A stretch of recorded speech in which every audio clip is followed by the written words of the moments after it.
I'm swabbing. March, can you check the ingest, see what we're at? Looks like we're at 5K, 4.92. Is that good or bad? Not the best. You want high or you want low? No, we want higher. We should have higher. I don't know why it's at 5K only. But I mean, But if we have 5K here, that means the old backpack might have had it even lower here. yeah, actually, I think I remember this being a dead zone option. Yeah. All right, is this thing live? Yeah, it's live. It's on your belly right now. Well, you can swap it. All right, am I showing the guys in the back? You didn't wear your fire gear? No, not really. I thought you would have. I thought you would have worn your fire gear. You guys can turn on the lights in the back if you want. It's like not in focus. Oh yeah. It's just really focused on me. Okay. Well. Rob, show the people what they're here for anyway. You. There we go. All right. So everybody. Also, yeah. Make sure that it's not super high. Is it? I Is it have to check looking the at mirror you? sometimes? Also, No, you can show me if you want. That's fine. Also, the mic might not be on. All right. It's a red light. Here, Turn give me around the and camera. give it to Mark. No, for a it's on. second. Oh, it is? Okay, we're good then. Here, look at the. Is there no audio? No, there is. I just wasn't sure if it was the No, onboard it is. mic. Marsh, can you see the It's good. lights, LEDs? In the mirror? Are you trying to show me in the mirror? Why don't Yeah, you bro. just Turn it around. You can just turn it around. I can't, but I believe Murat, you. Though. just I turn it believe you. around. If there's LED, Turn the then camera it's around so we can see the back. No. Turn it around to me so I can see it. No, Murat. Yes, the mic is on. Why are you so difficult? I don't know what the rules of engagement are with this Hey, camera. leave him alone. It's also zoomed in, I think. Oh, Let there him- we go. let Murat Oh, in. that makes way more sense. Thank you, Marsh. Yeah, you're good. This man builds. He's talented in other ways. This man builds rocket ships. It's just my pretty looks. That's my number one talent. Alright. Just not capitalizing on them. That's how he rose through the ranks. All right. Here, flip it to me. It's on you. All right, ladies and gentlemen, we are on our way to the Rose Bowl right now, where we are going to be linking up with a new friend of the show. His name is Scott. He's a producer, and he's also a recidivism activist. And we're going to be linking up with him because he is going to be feeding some of the firefighters that have been working tirelessly around the clock in combating all the wildfires that have been taking place in Los Angeles. So far, the last death toll that I saw was around 10, with more than 10,000 structures that have been burned to the ground. Obviously, this is one of the most impactful wildfires, certainly the most devastating wildfire in California history. And one of the lesser known aspects of combating wildfires in the state of California is the fact that the California state relies sometimes upwards of 30% of the firefighting force at any given point during wildfire season. California state relies on inmates, incarcerated firefighters. And some of these incarcerated firefighters make $5 to $10 a day, according to I guess publicly available data. Some of them makes upwards of $26 a day. Now, obviously, these numbers are incredibly low. They are incarcerated. It's a valuable training program, and until recently, they had no opportunity to join a full-time, staffed, employed fire department. Since, I believe, 2022, there have been initiatives to, I guess, expunge their record if they have any drug offenses, or if they have any sort of if they have a felony on their record, they're incarcerated. They must have it expunged in order to be able to join, in order to be able to get EMT training, which is a requirement to become a California firefighter. Before 2022, the gainful employment opportunities for a lot of these incarcerated firefighters was very limited, only part-time jobs at best if they were really lucky. They still, as far as I understand, cannot join municipalities unless it's like a super rare instance. We're going to be talking to these guys. They're still technically in prison, but for the time being, they're out of prison and at the Rose Bowl in the staging area. You know, after a long day, sometimes 12-hour shifts or even longer of combating wildfires, clearing out brush, and numerous other things that you have to do, they're going to be eating. So we're going to go talk to them about their experiences and what their day-to-day looks like, and hopefully help people understand that the incarcerated population are human too. Now, of course, this sounds really silly when I say it, but unfortunately, it's something that must be said. Because in the United States of America, we have one of the most draconian prison structures, one of the worst carceral states on the entire planet, where the American government houses 25% of the entire planet's prisoner population, despite only making up 4% of the entire planet's population. That's right.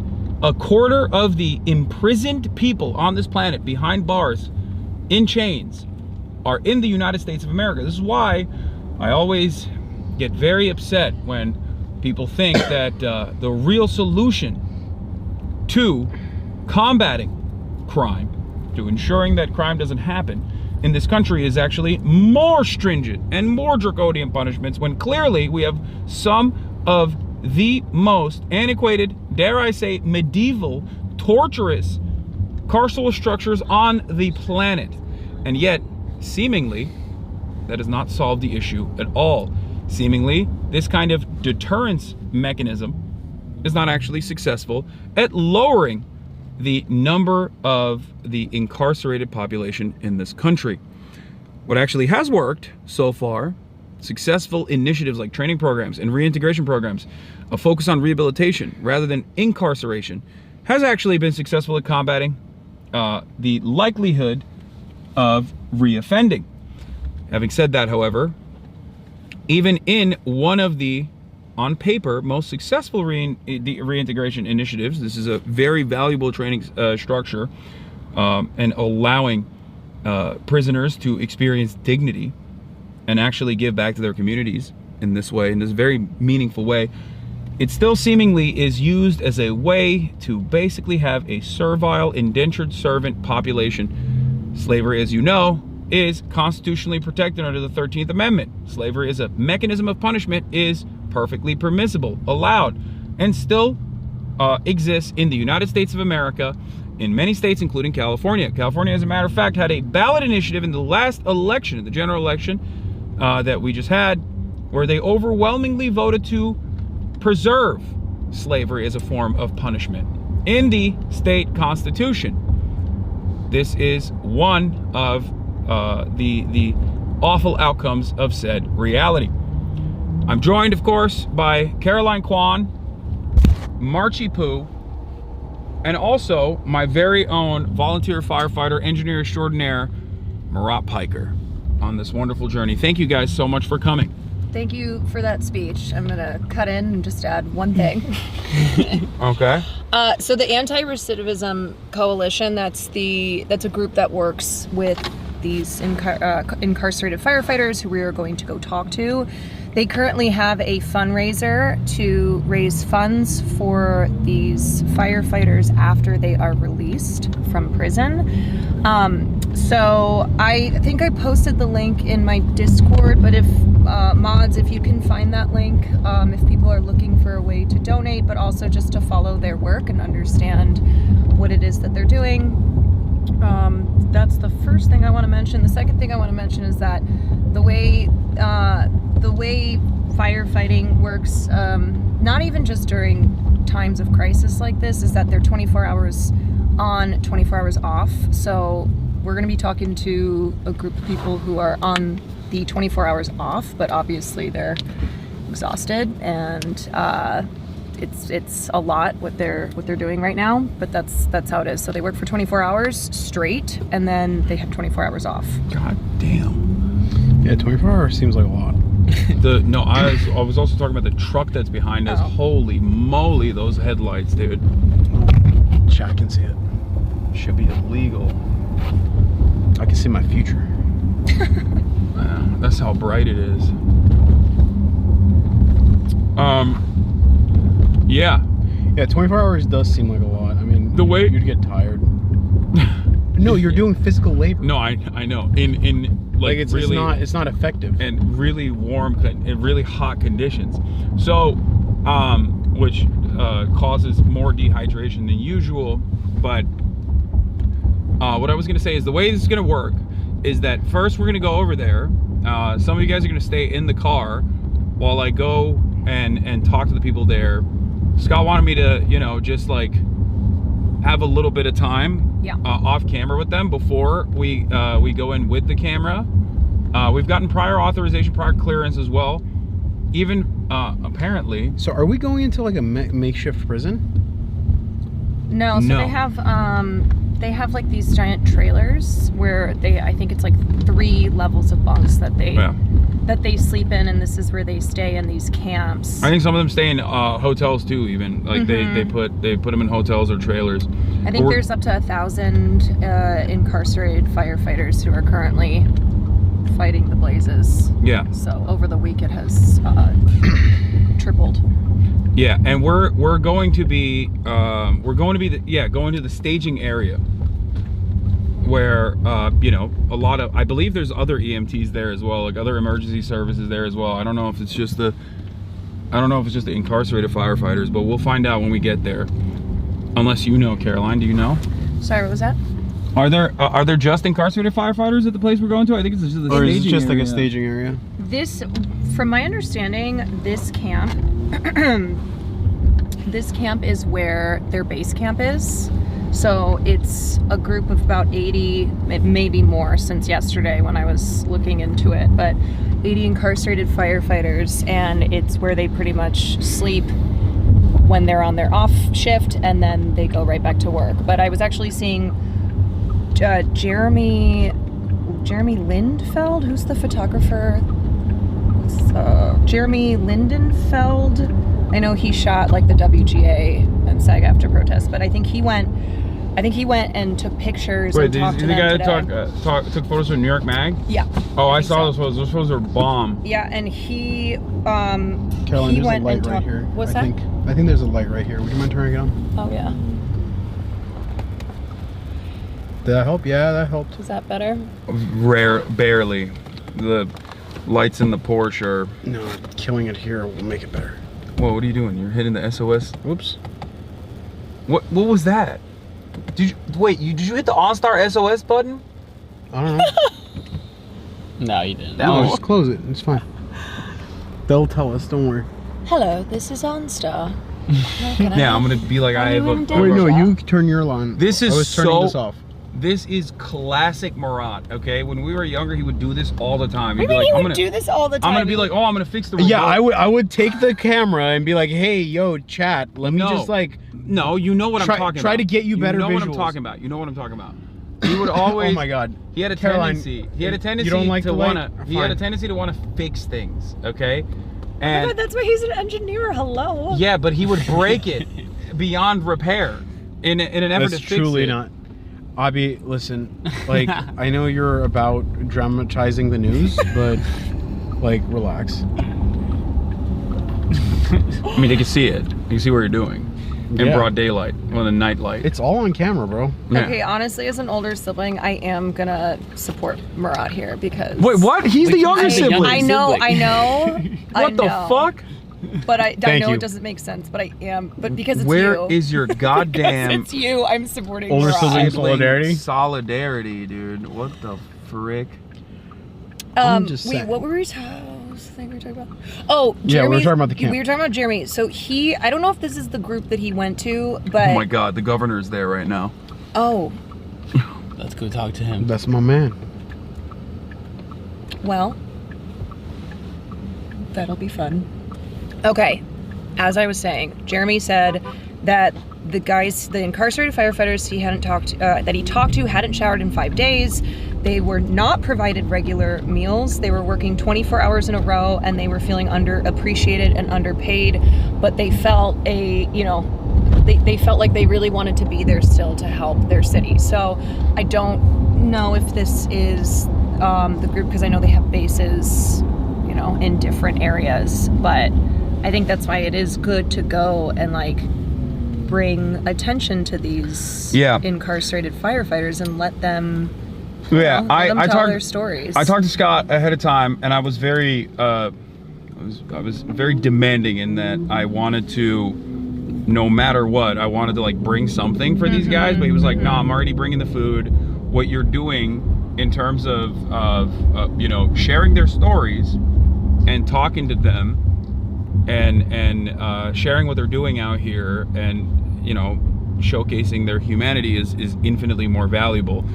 I still wanted to, you know, bring something, but Gotta bring those pizzas. but no, yeah, it's not a classic point of activism unless I have boxes and boxes of pieces that I'm delivering. But this time around, no pizza. But he has a taco truck that he is feeding them with. So, and I believe he set that up already, and it'll be completely set up by the time we get there.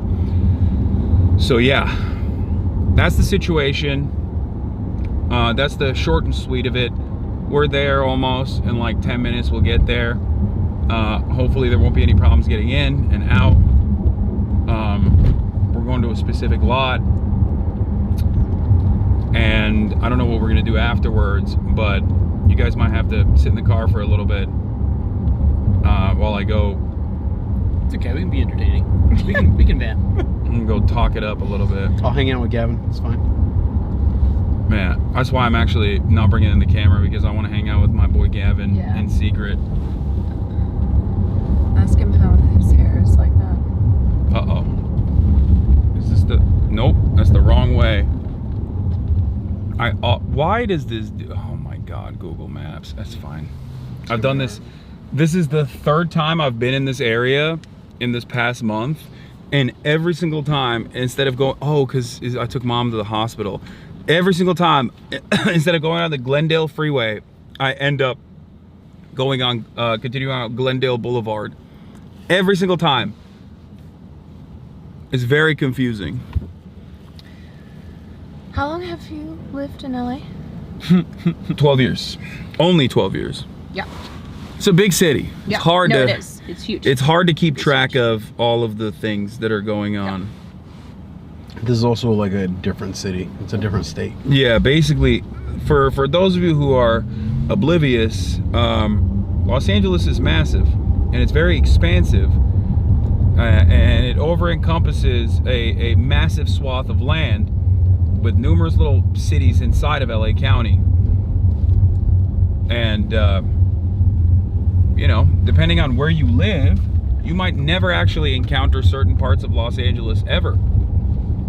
I think part of that is also Well, a lot of Angelinos literally have never been to the ocean. I mean, living here for 12 years, I've been to the ocean a total like Okay, 8 but you times. choose not Are to you go. scared of the ocean? Okay, well, you know, He's worried about the Sharks? yeah. and the octopus. People The always octopus? discount that the octopus are terrifying and they're intelligent and they can kill you and they can suck you into the water. Have I told you about the squid run? What is that? So in Redondo Beach, squids lay eggs like once a year or Gross. whatever. And there's a certain period of time when the conditions are right where you can go scuba diving in like a swarm of like thousands and thousands of squid. Gross. It's insane. It is insane. It's insane to do such things. Do you know who loves octopus? Who? Will Knapp. I love octopus He too. watched my Octopus octopus friend. my octopus teacher. I and didn't he- watch He that. sobbed, and then he announced to me, he was like, "I'm no longer eating this brilliant." And I don't man." think He's he has. lying. He He's hasn't. definitely. No, he hasn't. He hasn't. I don't think he has. I've been with him. I've eaten in front of him. He like. Okay, kinda I went will on a eat octopus crusade on his about it. behalf. Well, when we go to Japan, I I'll remember him question. preaching to us about it. No, Hassan. He. As I ordered the octopus. I am so serious. Like. Well, octopus are He's gonna very try to, intelligent. He's gonna try to get you to stop as well. Me? I don't even. Yeah. He's never had it. I Oh yeah, eat you don't octopus. eat seafood. Yeah, he's good. So I don't yeah, eat any success. seafood. Will, Never you mind. nailed it. I don't eat any Will seafood. did it. But I would Mission also accomplished, folks. I would also refuse to eat octopus anyway because they're They are scary. Yeah. They're What? delicious. Octopus are No, so they're scary. brilliant. They're beautiful, brilliant creatures. Don't be scared. Yeah. Don't be scared. We'll put you in a Oh, Bless you. mama. Oh, okay. That felt good. Let it out. That was like, the older I get, the more I feel like a good sneeze, like a good fart, you know, or like a burp. Yeah. You get it out of Yeah, your man. system and you're Yeah, like, damn. yeah, man. Yeah, man. Why are y'all acting Anyway. like you don't? You gotta let the demons out, Because Hassan. Marsh and I don't. We don't. Is Marsh also a girl? What is Yes. this? Like, Caroline, I get it. You're a girl. Girls don't fart, but. And neither do I. Why are you laughing? One time Kim Kardashian said that she doesn't poop or fart. Like, unironically, like seriously. Yeah. I believe it. I believe her. I believe her. I do too. I believe her, but only because, not because she's a woman, but because she's an alien. Yeah, speaking of aliens, Mark Zuckerberg, what is this like douche lord new look He got hit with a Dominican It's a ray. little dick. What is going on? I think he saw everyone being like, Mark Zuckerberg is AI. Yeah, He's like, I'm he's gonna Lil change Zicky. Little Zicky. Lil, yeah. He's Zuck Harlow. From the window. He's yeah, I mean he's just doing the right wing pivot. And it's funny because like a lot of right wingers are like, nah dog, you are public enemy number one, persona non grata. I will never trust you. And I think it's really funny because like for right wingers it's just like if you were an outspoken liberal at some point, I guess Mark was. I don't really fully understand how he was because he in 2017 very famously said he doesn't have an issue with Holocaust deniers being on his platform.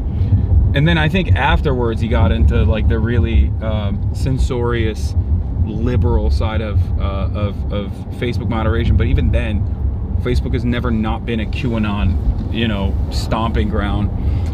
But they've always hated him. They've always hated him, and they don't trust him. And that's all that matters for conservatives is that like you were found to be libtarded at a certain point in your life, and then that's it. They don't even trust him anymore. They don't trust this pivot. They think it's like fake, which it probably, I mean, it is. Yeah. It is fake. Dude, I don't know, man. Conservatives get more stuff right than you give them credit for. Like what? Getting this right. This is Murat announcing he's MAGA. Murat is the most MAGA-coded man in America. His favorite activities are mudding. Well, what kind of mudding? The best kind. Have you ever heard of rednecks with paychecks? It's sick. I really want to go. What is that? It's everything you imagine that title would mean. Rednecks Now I with wanna go, what? too. Paychecks. Well, I can't imagine what that is aside from getting paid. Google it. No, rednecks with paychecks makes sense. It's like, you know, rednecks with a lot of money that they spend on their incredibly souped up, lifted like the guy monster who trucks. bought Taylor Swift's guitar and then from an auction and then immediately broke it in like this I like really this guy. sick I don't agree with what he statement. did, but like, Murat, come on. it's so stupid. You have a fiance who is a Swiftie. Come You're on. gonna get killed. I'm trying to get canceled right now. Don't you understand? There's no higher allegiance that a Swiftie has. No, I don't agree with what he did. I just like such an aggressive thing to do. You're about to have your wedding called off, son. Murat, I can't support you in that. I'm sorry. Yeah, I hate what he said. Also, I'm so yeah, sorry, yeah. Swifties that are watching right now. Yeah. Hey, listen, I went to the Eras tour. Did you? I was not allowed because of my You loved her admiration. too- loved her too hard. Thank Yeah. you, Mark. Yeah. Exactly. Am I the only one here who's actually seen her live? You know, I'm Ooh, not worthy. Deadening silence. Yeah, I'm okay. not worthy of Yeah, please go seeing ahead. Defend her. so- No, I'm just simply saying. Okay, that- I'll defend her. Climate change is fake, and she should be able to Fly wherever she wants. fly however much she wants. 17A. I mean, hey, my girl's into aviation. Like, I like that. Yeah. Yeah, you're in the lab cooking up new ways for her to pollute the planet. I mean, like, kind of. Okay. We're near. We're like 5 minutes out. Also, did you fart earlier when you burped No. When I sneezed? or when you sneezed? No. I don't know. I can't not keep straight. Whatever's happening. No. I just sneezed. Wait, why? Did it sound like- Somebody farted. It doesn't. It No was one even earlier. brought it up, Caroline. So I didn't Or smell could it be like some weird smell you're getting from the fire nearby? Now I you're didn't- blaming the fires, Murat. I didn't Wow. smell it. So whoever smelled You it, know Half dealt the it. state's on fire. Like, what do you mean? Whoever smelled it dealt it. That's the rules. Even if Yeah, they're but she's girl. female. She doesn't fart. Whoever did the rime did the crime, except for me, who Your obviously rhyming right now. rhyme. You're rhyming right now. That's double. Well, Double jeopardy. But this time, nope, that means you're I doubly said no. guilty. No. I wish there was smell-o-vision on this camera, so we could just kind We'll of get focus there. in back there. Like the Nintendo Switch 2 will have. I think I wish there was smell-o-vision so that the slanderous nature of Will Neff would be known to all man. Actually, it's probably better that there's no smell-o-vision because when I burp, it does smell really bad. All right. Well, whatever. I eat garlic. Okay. Oh man. Well, Who likes to eat garlic? Will does like What is bodily functions as humor, like farts and burps and. it? Yeah. I mean, it is funny. It is funny when he does it. That's true. Farts and burps are very funny. Sometimes though, I could do without it. All I'm saying is, the worse they are, the funnier. Like he'll jump in the air. That's hilarious. Like I'll be talking about something serious. Okay, you're really undermining the point that you were trying to establish earlier. Yeah, that I don't think farts- this is working. Kyle. That farts are not funny. They're hilarious.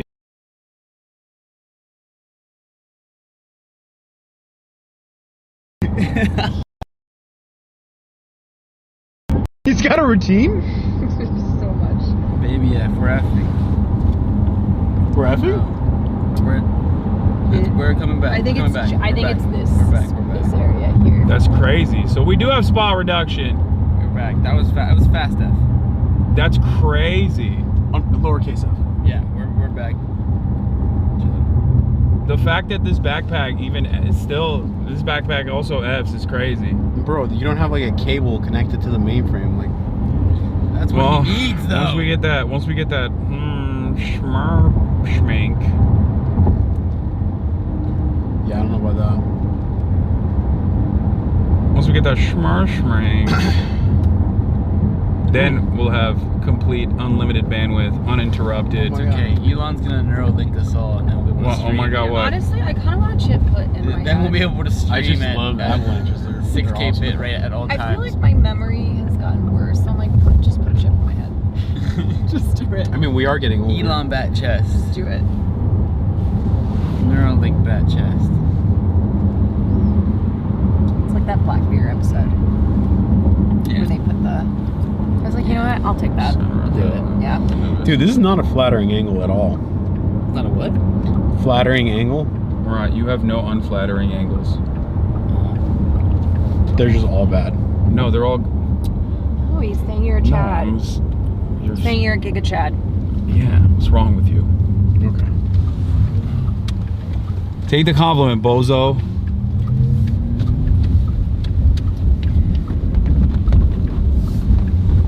Okay. Video started. Alright. What's going on back there? Have What you is guys that? ever been to the? Oh, my! Oh, God. stop! What is that guy doing? the- He just stopped in the middle of the road. Indecisive ass. That's craziness. You know, if you're getting on the wrong highway, you just gotta go, okay? And then you're gonna have to turn around. You can't, like, fly across. Have you guys been to the Rose Bowl? I've never been here. Well, period. It's amazing. They have it once a month. My mom would appreciate the things that you're saying. It's like the granddaddy of flea markets. There's apparently a swap meet in Long Beach I really want to go to where they sell like high performance engines and stuff. What?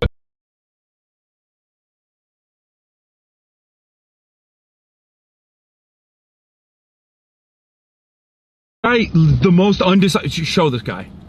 Don't No, I'm not do gonna show dox that him. guy. No. This guy is literally standing. Chat. You This could guy never- is standing you in could the never play middle. League of Legends. He's standing in the middle of both lanes. And this is the second time he's done this. Last time almost caused us to, get in a car accident too, so. Luckily.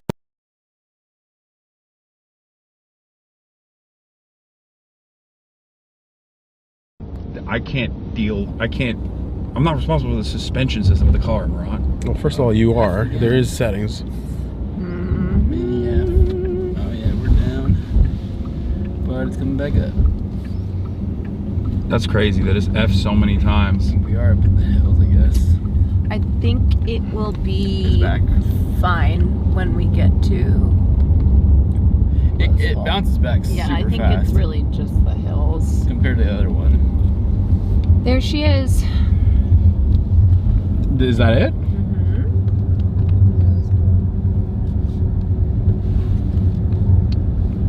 Incident base.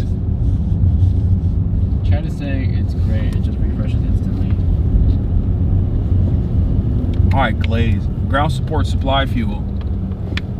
Oh my God, this guy's the worst, dude. I mean, he's. Well, it probably- turns out he's a volunteer firefighter, Yeah. like trying to save lives. Yeah. He's like, this guy sucks. Yeah, just learn how to drive, asshole.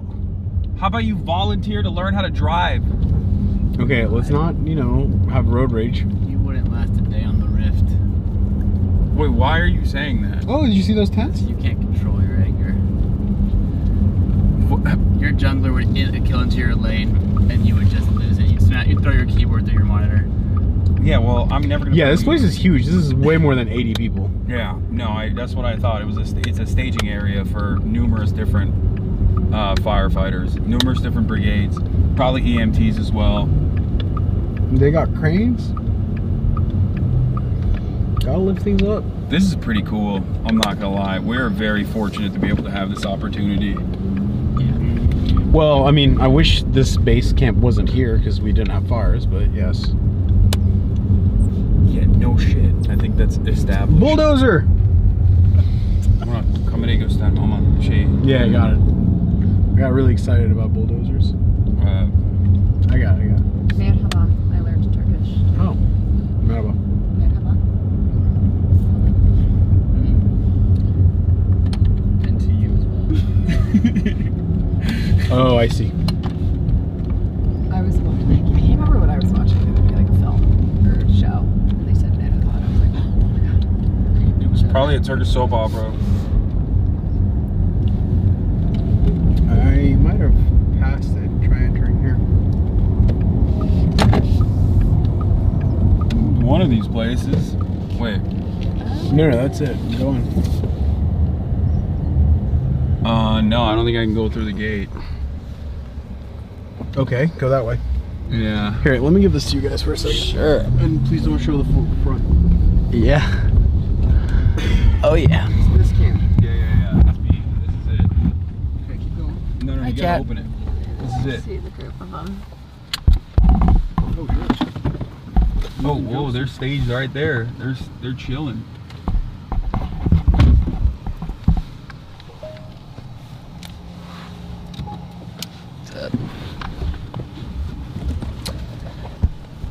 Anywho, I'm gonna go to bed. I'll see you tomorrow.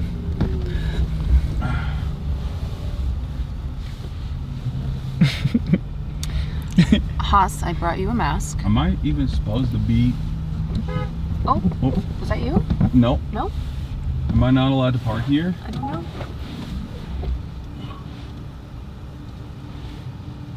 Cop came up. Wait, there's cars over there. I think I'm gonna park next to the civilian vehicles and not the. And not next to the, Not next to the fire fire trucks. I see orange jumpsuits. Yeah, the orange jumpsuit guys are the inmate. Yeah. Mm-hmm. I figured. All right, I'm gonna go and talk to him real quick. All right. Stay Talk to him. Oh my god. Turn off. Sorry, see you guys. I just made a Haley Welch joke that you guys didn't catch like 30 seconds wait, ago. What'd you say? I'm so sorry. I'm so sorry, Mr. Well, I said, anywho, I'm gonna go to bed. Oh, Which is the last thing she said, and then disappeared for dude, 3 I weeks. didn't even realize that you were doing a Haley Welch. So, Is she it's still called a sleeping? callback, Caroline. Yeah. I mean, In comedy, we call those a callback. you know what? Since I have no humor. I'm sorry. Anyway, welcome to the March and Caroline Power Hour. Yo, finally. Finally, we should start a podcast. Finally. We should just. I can't move, guys. Can you show them my You guys, legs? I just have to tell you too. This is how I wrote. Okay. Look at Marsh. Okay, Look hold at his on. I legs. need to shine Let's a see light if on you this. can- Okay. Okay. Okay, see this? So we were like, Hassan, can you pull up a couple inches. In Oh your yeah, chair. this is after he pulled This up. is after he pulls up, and then he's like, "Yeah, can I go back now?" You're like, "Yeah, we'll just cut Marsh's legs off. Don't worry." So anyway, I can't really move.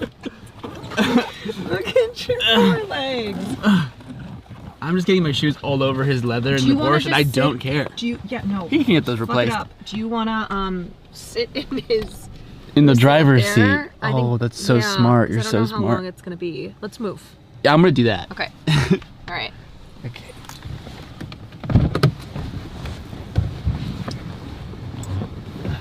Can you walk? Can you even walk still? How are the legs getting out of the car? Oh, hell yeah. That's way better. Okay, I'm gonna give that to you, and I'm gonna move up here. Yeah, we can do that. That's smart. Okay. Oh my god.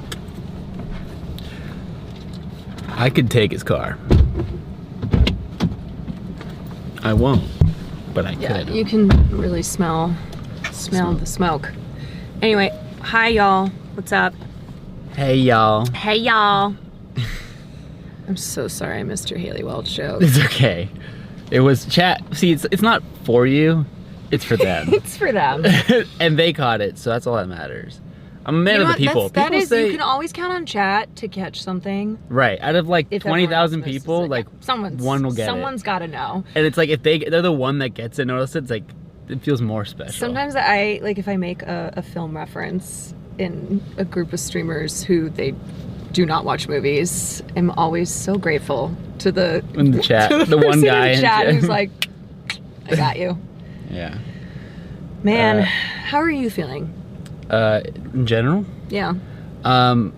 fine. I mean, the world's on fire, so you know, I think I'm just like so numb to everything at this point. I don't know if you feel the same way, but I have felt like a particular love for LA this week that Oh, for sure. I don't know. I mean, this has been my home for almost 10 years. Yeah, I mean, I grew up here. Like, Yeah. I've been seeing wildfires my entire life. Obviously, not to this degree. This is fucking crazy. But it's just like, yeah, it's just so sad. I mean, Man, I'm sure you know a lot of people too who've that lost homes or have had to evacuate. yeah, definitely. Like, but this is just like I've never seen anything just like this. No, and I feel like no. that's kind of the sentiment shared across a lot of people who've been for a while. It's like never seen it be this bad. And the thing is, like, I feel like it's only gonna get worse. I mean, Yeah, like, I mean, the winds are it's not even expected to fire season. Right. It's and January. The Santa Ana winds are expected to like pick up again Yeah. into next week, which could undo a lot of the work that the firefighting crews have done. Yeah. 'Cause it just carries like the embers and So it's fucking scary for sure. it is. Thankfully, I was not in a zone that was like mandatory evac. Dude, But Will brought his Pokemon cards. and I respect that. No, dude. Did you think I was gonna be on your side about that? I was pulling packs with him at karaoke at like 3 a.m. We pulled the Venusaur together. Okay, you know what? You're the wrong. I shouldn't have brought that up with you. I should have known. I should have known. Yeah. You'd be like, yeah, no, I get it. Yeah. I told him though. I said, Will. that's the when the house burns down. That's how he's gonna pay for the next one. Do you know he's told me before too? He's like, if anything happens to me, like one day he Save brought the me. cards? One day he brought me over, and he's like, hey, if anything ever happens to me, I'm like, Like what? What? What are you trying to say? because if I, if something bad happens to me, I want you to know where the Pokemon cards are. Oh, and he has them like in a Like safe. he had like, no, it's not in a safe. It's in a box. It's in a box, and he's like, I between want two you. saves and a hidden trap door. It's like I want you to have these. He's like, it's worth at least at the time it was like $1,000 worth of Pokemon cards. Okay, not a lot. I was like, not as much as I thought. I was like, for the way is he that was the most talking about. valuable thing that you have? This is. I was like, okay. He goes, so if anything happens Some people to have me, like priceless family heirlooms or just like a bunch of guns. He's no like- man, it was these Pokemon cards. And he was so serious. He was so serious when he's like, if anything happens to me, he was like, this will keep you and Farley going for a little while. I was like, okay.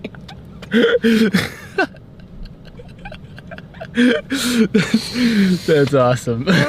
Great. He probably has some sick cards in there. Yeah. The collection has grown since Okay. then. Well, how long ago was that? I think that was before he really hit big. Okay. So he's been adding to it. He's been adding to it. Oh, you're sitting on a gold mine here. You shouldn't have said that on the street. You should have said that. Yeah, it's still Probably worth millions now. yeah, it's worth more than this Porsche. No, it's not. But yeah, I said to him, I was like, okay, if we have to evacuate again, we need to be better. This is the test run. Yeah. And mistakes were made. And he's like, what? We did a great job. I was like, no, we took too long. We took too long. For sure. Yeah. Because what I was afraid of happening happened, which is that we got gridlocked. Like, we could not. The reality of like Couldn't LA go. streets too is like they're gridlocked normally. Normally, I know. If I like know. you panic everybody and tell everybody to get out at the exact same time, it's like nothing is moving.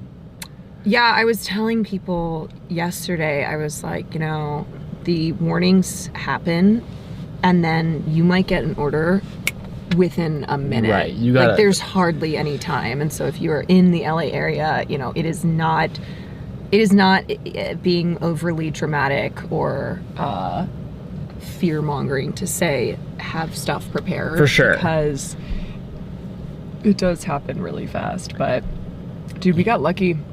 Yes, I know. We got lucky that I know. wasn't the I know where first you night. are, and it was. Yeah. I immediately, when that one sparked up, I was like, oh Yeah, fuck. I know. Yeah. If the winds had been worse, if I don't know, if they hadn't been able to do the airdrops, then that's what happened Tuesday night. Is they couldn't. Because it was too windy. They were grounded. Yeah. Yeah, they were grounded because the winds were Those winds were hurricane so level, crazy, and yeah. so all you have then are the crews on the ground, and like there's really not much that they can do. Yeah. I think Palisades right now is at 11% contained, but the fear is Yeah, that's like crazy. if the winds are, you know, if they're bad again, then it might just, like, undo a lot of what they've done. I'm so like just, I mean, fascinated is the wrong word, but just like I can't even like wrap my head around like how those fires are still burning, because I see the images of Palisades, right, and it's like wiped off the map, and then it's like, oh, it's only 11% contained. It's like, what is still burning? Like, is it just like continuing outward? Like, what is happening? Same. Oh, well, I think we're getting the. Oh. Oh, good. Hello. Yeah, you guys are good. Okay. Okay. Okay. I'm gonna grab my.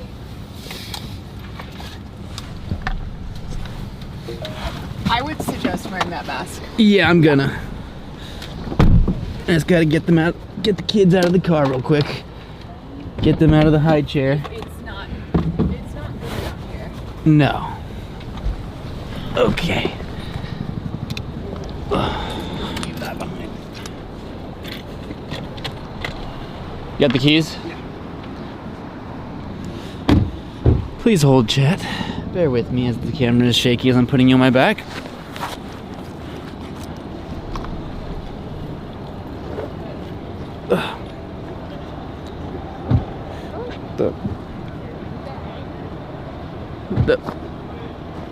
Oh my god, this backpack. Okay.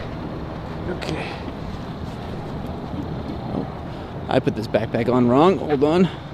It's a new bag, chat. It's a new bag. Hold on. Caroline, I need your help. I get you.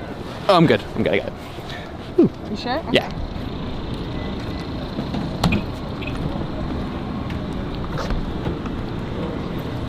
I'm gonna point at the ground until I get the clearance, chat, okay? Pointing at the floor.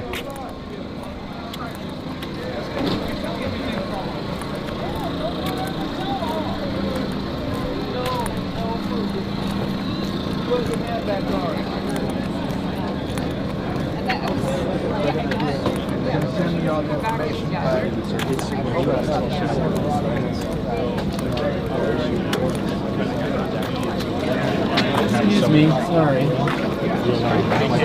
Can I? What's up, bro? How you doing? Hi, I'm Mark. This is Mark. It's Caroline. Hey, what's up? Can I? Yeah, you can show now. You can. The only thing I should know is that, like, there's always been All right, that's misinformation online. When he came into office, Cal Fire budget was $2 billion.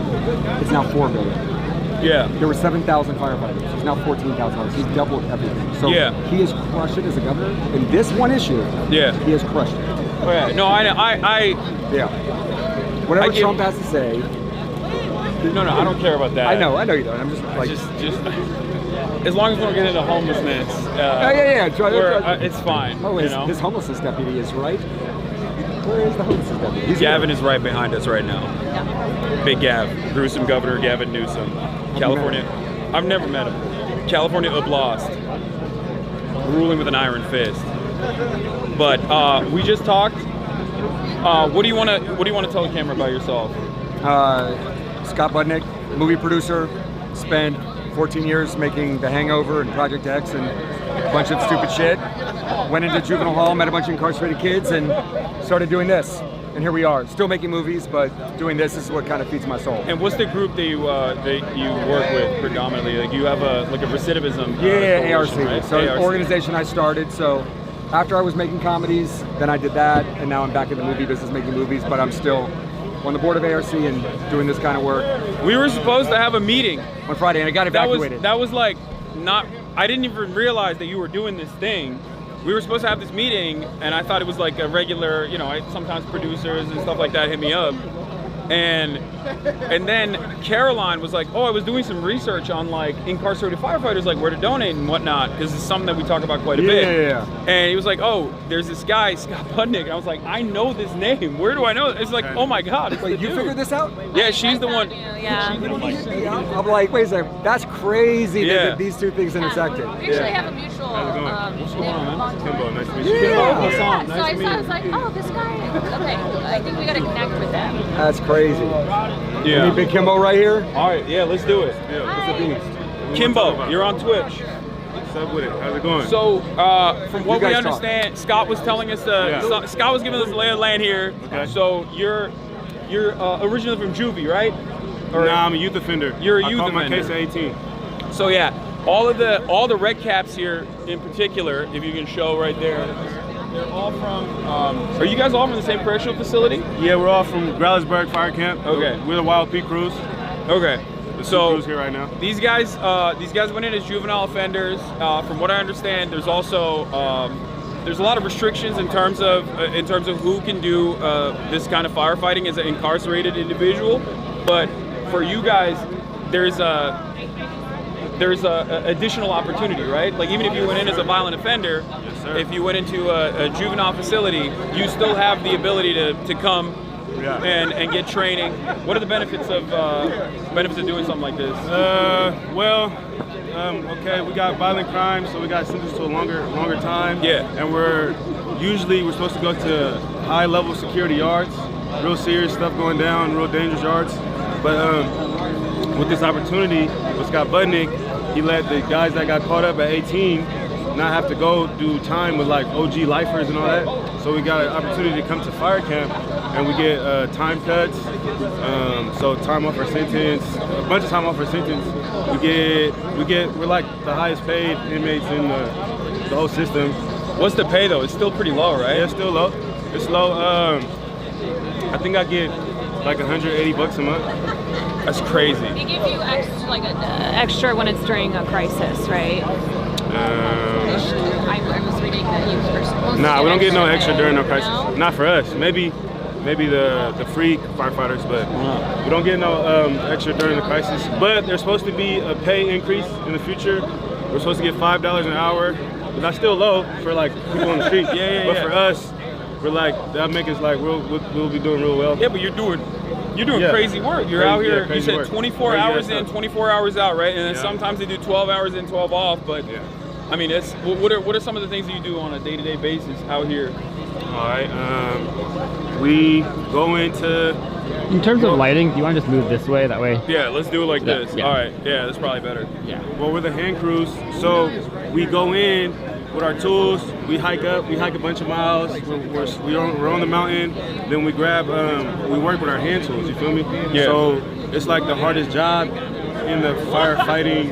In firefighting for the wildland. Period. It's like we're like infantry. We're the foot soldiers. Yeah. So we're cutting line. We're scraping brush. We're using chainsaws. Scraping brush. We're making a path between the fire and the rest of the fuel, the community, the brush. So we make that barrier. We create that barrier with our hand tools. But it takes a long time. It takes hours and hours. And we go where the bulldozers can't get to. You feel me? So we're going tight spaces, real steep, where a bulldozer would like fall if it would try to go up there. It's crazy. So yeah, it's crazy stuff. We sleep out there. We get our rest when we can out there on the mountain. It's crazy. Yeah. So It gets dangerous too, right? it's dangerous. Yeah. It's dangerous. I had to dodge rocks sometimes coming down. Dodge them. You feel me? I swear to God, Yeah. my mama. We got this is I crazy, believe bro. you. It's crazy. This All is right. dangerous work. It's But dangerous work. you like it? Yeah. Do you feel like it's almost like a respite from being? Is it better than being in prison or no? It's way better because I was in a prison yard. I'm seeing guys get stabbed, get jumped, get beat up. The cops treat us like shit. But here, we get better treatment, right? They talk to us like humans. They talk to us like humans. We got a job. We're underpaid, but we got a job. Yeah. You feel me? And then the community comes out and shows us all kinds of love. We never received that growing up. We never received that kind of love, that kind of recognition for anything we've done. So now, doing this kind of stuff and all this love coming, that's life-changing for a lot of guys, because that's all they be needing is a little bit of recognition. With this, it's life-changing, and we get opportunities at careers. How long was your sentence? You don't mind me asking? 17 years. 17 years. Yep. God damn. They're gonna shave it off. Though. Yep. They're gonna shave it off now. They're gonna shave it off. They shaving some off. They better shave But it you off. feel me? We ain't breaking, you know what I mean? We ain't folding. You feel No. me? 17 years, but now I'm at camp. I got about 2 years left. 2 years left. I had to work a bunch of time off with schooling and graduating high school. How old are you now? I'm 25 now. Never Okay. forgetting. I've been Okay. down for a minute. I feel you. I started at 18, I'm 25 now. And you got linked up with this program how many years ago? I got to fire camp last year in November. That was the first time any person like mine with my kind of case, violent crime, was allowed to go to fire camp last year in November. So we're the start of it. What about for adult offenders? Do you think that like it's a good program overall, right? Like it's like even if it wasn't fighting wildfires, like do you feel like these kinds of initiatives? You talked about being feeling like a human, right? Feeling like a sense of dignity from other people. Do you feel like these kinds of programs, reintegration programs like that, would be successful overall? Like in terms of giving you proper training and giving you tools to one, lower your sentence, give back to the community somehow, and then when you go out, you have, well, I'm not entirely sure about the wildfire programs in general, but like in general, it's good to have that kind of work experience so you don't feel like your life is lost. Yeah, it could be successful, but the thing is the pay. The work compared to the pay is like, it's crazy. Yeah. So a lot of guys get broke off on the mountain, get their body get beat up. You know what I mean? Yeah. But if the pay went up, more guys would be more grateful for the opportunity. Yeah. We're grateful for the opportunity. We got all this time. You feel me? We're young. Then we're real excited. We're real motivated. So when we get out, we're firefighters. You feel me? We're not running the streets anymore. Yeah. But for the adult crews, I mean, it just depends on their motivation. But it's hard work. So if you're lazy, you're not gonna last. You're gonna hate it. But if you're motivated to better yourself, it's gonna work for you as long as you work it. I feel you. Yeah. It's nice to hear from you, man. I don't want to keep you from eating your food. It's all It's good, getting man. cold. It's It's good, getting man. cold. It's my 24 down. I appreciate you guys for coming out. Yeah, nice to meet Appreciate you, it, bro. Nice to meet you too, bro. Anybody else want to come on? This is Xavier. He's down to talk, and then if you guys want to. Come here. Let's talk. Yo, those are. Does the state give you those? We get them brand new. Those are kind of drippy, dude. Just a little bit. You know, so you look fly on the mountain. Something nice. Yeah. Do you get to keep it? Do you get to keep the hats? Yeah. Oh, you get to bring it back? Well, everything they give us, everything's kind of state issue when you get there. They kind of prepare you for the fires, so that way when you get out there, do what you gotta do. I'm saying like when you go back, do you get to keep them? I don't think so. That's crazy. It's considered an antique. Are you Yeah. gonna Yeah, I don't think he wants to keep that either. I'm not gonna. I'm gonna cop his shoe. You're like, hey, can I get this? No, but I did see some jackets there. They're pretty sweet. All right, bro, chill. We're not gonna take their clothes off their back, bro. They're fucking fighting wildfires look, out man, there. look, we'll give it to you, man. We'll give No, it to no, you. no, It's no, a no. donation. All right. So, how are you guys feeling? Is the taco's We're good? blessed. We're blessed. Yeah. I haven't even tried them yet. I'm not gonna lie to you. Do you want to eat first? No, it's alright. You want to try one? No, I'm good. I just ate. No, I'm good, thank here. you too. While you eat, you talk. How about that? And then swap it out. So again, Don't be- Xavier and Angel for those who You don't want to eat on hear. camera? Huh? Nah, I gotta go wait. You got there's hella ladies watching right now. They're gonna be judging. They're gonna be judging the way you're eating.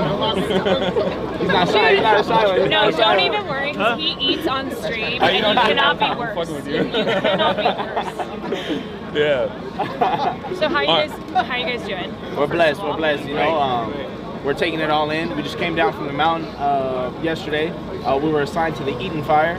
Our division, you know, was meeting up with other crews, doing some hand line. The dozer only goes so far. You know, our job is really to kind of get in the cracks and crevices where the dozer can go. And when we get out there, we work as a team. You know, this guy is crazy out in the fires, man. This guy goes crazy. This guy goes crazy. This guy. So, let me ask you, how long you guys been training? Like, when did you get started with the program? It's a relatively new one, right? Yeah, it's relatively new. I mean, fire camps have been around for a while, but as far as for us, you get sent to a training facility before you're even allowed to come to a fire camp. And the training, honestly, will not prepare you for what it really is. You know, it's only a 2-week program. You probably do a couple sets of push-ups, run a mile or so. But They're like, yeah, but it's like, but does not prepare you it's for the nothing real compared world. to hiking with a pack on or having to cut line for hours. But yeah, like I said, I mean, you won't be able to really figure out what it's about until you get to a fire camp. Yeah. It's a lengthy process. I think these facilities try to imitate the feeling you get when you're on the mountain. You know, the hike can be miles and miles, and you know, you got to carry this water, and your circumstances are subject to change. You know, depending on the winds and how the fire increases over time. You know, and these places really just cannot imitate that emotion, that feeling you get when you're up there, you know. And before these fires this week, had you guys fought any fires before, or is this your first? No, has. we were just here at the Ventura fire, the mountain fire, Okay. Oh yeah. just yeah. recently. So that was our most recent fire. I mean, fire season just passed, so the last couple fires we have caught has been down south. I mean, this is kind of crazy to be your first experience. Yeah. But you know, it feels good to be able to, you know, show the community that we're out there. You know, Yeah. we're trying to help the community. You know, it's a hard time for everybody. You know, God bless those people that were affected through these fires. You know, that coming back and your house is burnt down. It's very crazy. You know, it's a very crazy time. But you know, it feels good to be able to help these people in some type of way. Yeah, we were talking earlier about how I don't think a lot of people know that historically 1/3 of California's firefighting force is made up of incarcerated folks, and I think right now it's like 40-something% because of We're the backbone of the because operation. how drastic this is. There's a Yeah. lot of you motherfuckers out here. It's the backbone of the They're like- operation, and you know, Cal Fire is kind of just a cover up for it, you know, and we get out there and we do the hard work. You know? Yeah. But shout out to those people. Those people do work too, you know. But we get the rough and tough end of the stick. Yeah. Do you guys, like, what do you want people to know about either this program or about just being an incarcerated firefighter in general? Like, is there any, you know, PSA that you want to make? Like, what's something that people probably don't know, considering that a lot of people don't even know that you guys are out here fighting these fires? I mean, one thing I would want the public to know is just that we're taking advantage of the second chance that we're being given, you know, and this is the opportunity to change our lives, you know, the trajectory of our lives, to be able to get a career once we leave, you know, once we hit the streets. And we're blessed to be in this position, you know, and like you said, a lot of people may not know about it, but we're putting the work in to try to not only better ourselves, but better our communities. Bro, don't hype it up too much. They're not gonna give you more. They're not gonna give you more money. It's crazy. They get paid $5 a day. It's We're out there bullshit. getting it. No, I know, but getting it. But it's Fires goal would be, what these we're fires working would for, be you so know? much larger if they weren't out here. They need to get paid an adequate wage. I mean, Right? you do. Yeah, no, that's true. I mean, we get paid $5, $5.80 an hour. You're over here like, oh, it's Oh, no, great. not even. We get paid. I love being in the we get fire. paid $1 an hour. Actually. That was a mistake on my You're part. gonna get a pay cut after this. You Yeah. oversold. Yeah, what we you're get paid getting. $24 a day. So Yeah. I mean, $24 a day. Let me tell you this. when we're on a fire, Did you guys know that you got the normal, like, the rest of the firefighters, right? They're also in the staging area over there somewhere. yeah. So you got that, and they get paid like, the municipality gets paid like, I think 98 grand or something. Like, they get paid pretty well. They get Very good pensions, well. good benefits. They got unions. So they're in a decent situation. What would you say if I were to tell you that there's also private brigades on top of that really rich people like Rick Caruso, you know the Grove? You guys know what that is?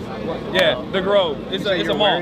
Very Very aware. fancy shopping. It's lame as fuck. Anyway, he owns the Grove. He's a real estate developer.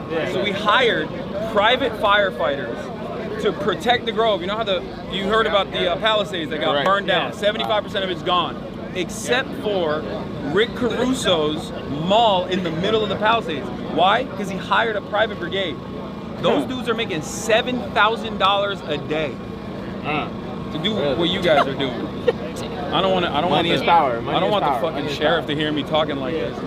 No, Well, I think he'd encourage you to talk this right way. now. Yeah, $7,000 a day to do basically what you guys are doing. Wow. So think about that. You know, and it's crazy. You know, it's a big pill to swallow. But in this case, the return that we get is our second chance at life. You know, this is a pilot program. You know, a lot of us made decisions before our brain was able to develop, before the age of 25.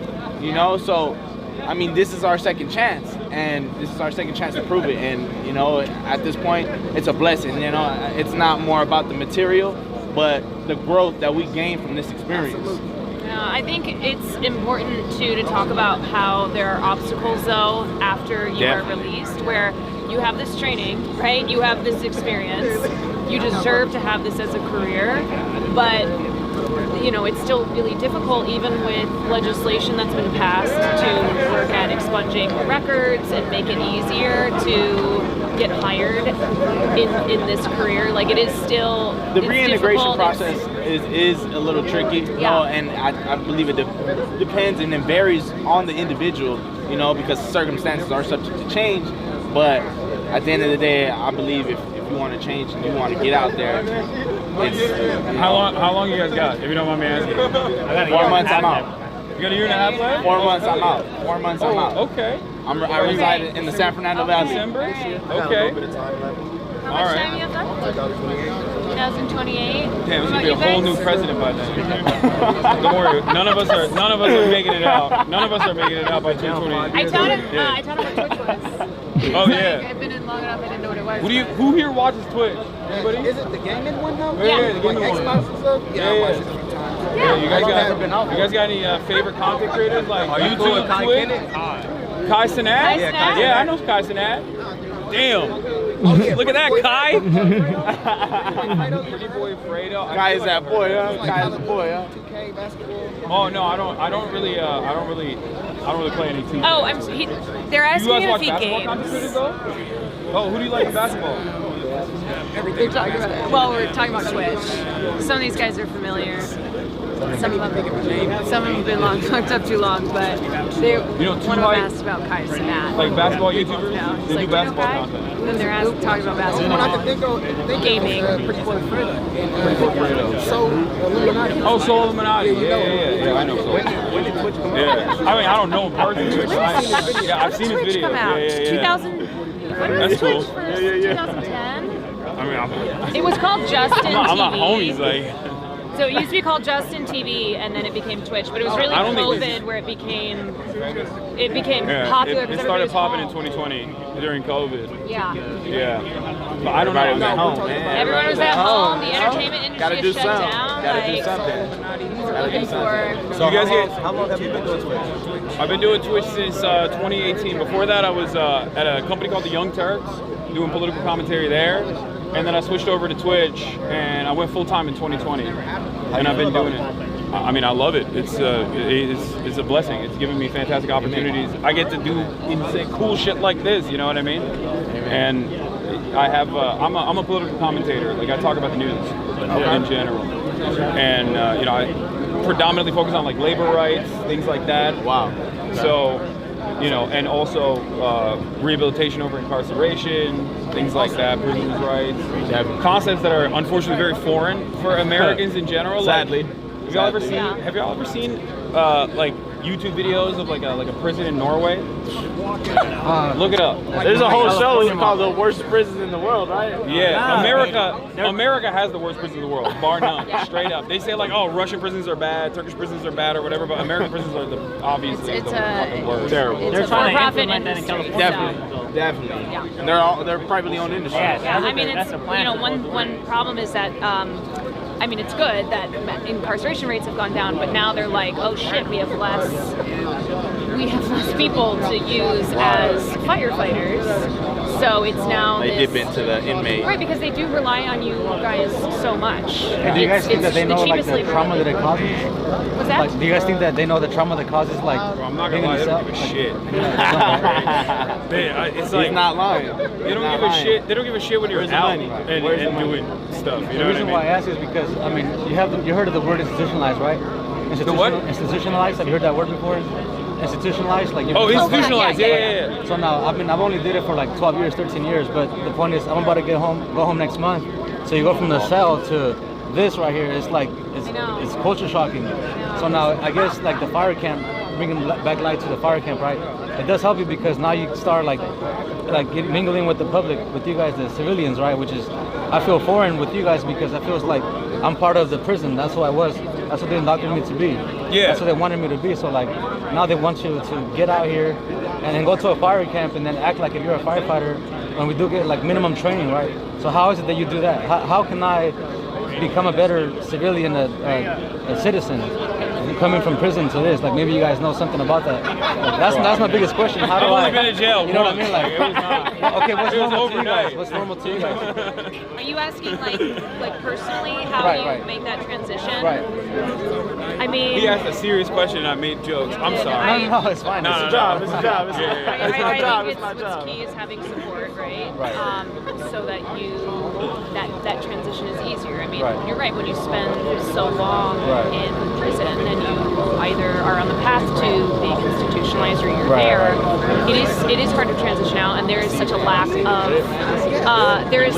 support from the state. Right. That's my So I understand. I mean, that's neither of us have been in that situation before, so we can't speak from personal experience. But it's why we are trying to bring attention to this and say, okay, you're somebody you have firefighting skills now, right? You've been there on the front lines. You've trained for this. How great would it be, and how deserving are you of having this as a career after you leave, so you don't have to struggle with job opportunities because you have a criminal record. And of course we live in a country where that is an obstacle to you re-entering into society. What kind of services do they have inside for when you're about to leave, right? When you're about to get out? Do they have retraining services or anything like that that connect you with job providers? Right. So in camp it's kind of minimal. They really don't. If it's it seems to me like if it's just Cal Fire, if it's not Cal Fire related, you're just not what they're looking for. They're not going to put much effort into it. Now you do have those individuals that do want to help you, right? But that's more because they're personalized with you and you kind of grow a bond with them over time. But as far as them providing something for us specifically for not Cal Fire, there's really none. So that's the thing. So California State doesn't have any sort of reintegration program. California has MCRP program, and thank God for Scott Budnick, he's trying to integrate his ARC program. So MCRP is the reintegration program from being incarcerated to being on the outside. It's limited, but it's offering you a way to try to deinstitutionalize, but in a sense, it's kind of just keeping you on a leash. Sadly to say, but that's what it is. They do offer some programs, but they're very limited because they're usually private-owned companies. and they most likely have you do it yourself. Like when you finish parole, they have you do your own parole. Yeah. It feels like out of 10, only 3 go. I feel so what like- about the rest? I feel like if you had a job coming out, if you had something lined up, kind of like this program, if it was CAL FIRE or if it was anything else, you're not gonna fuck around. You're not gonna want to lose that job. You're not gonna want to fuck over. You're not gonna fuck around with your parole. You have something to lose. It's a tie down. Yeah, that's what is so frustrating about stuff like this is that, I mean, it's just so dispensable, like expendable. They just discard you. They're like, all right, fuck off. You know, all right, you did your time. Fuck off. Another number, yeah. And it's very frustrating. So you said you kind of do political career on like deportation, right? Since you've been kind of shining the light on some of those spaces, have you seen any like progress being made or kind of any like development within that field? I mean, yes and no.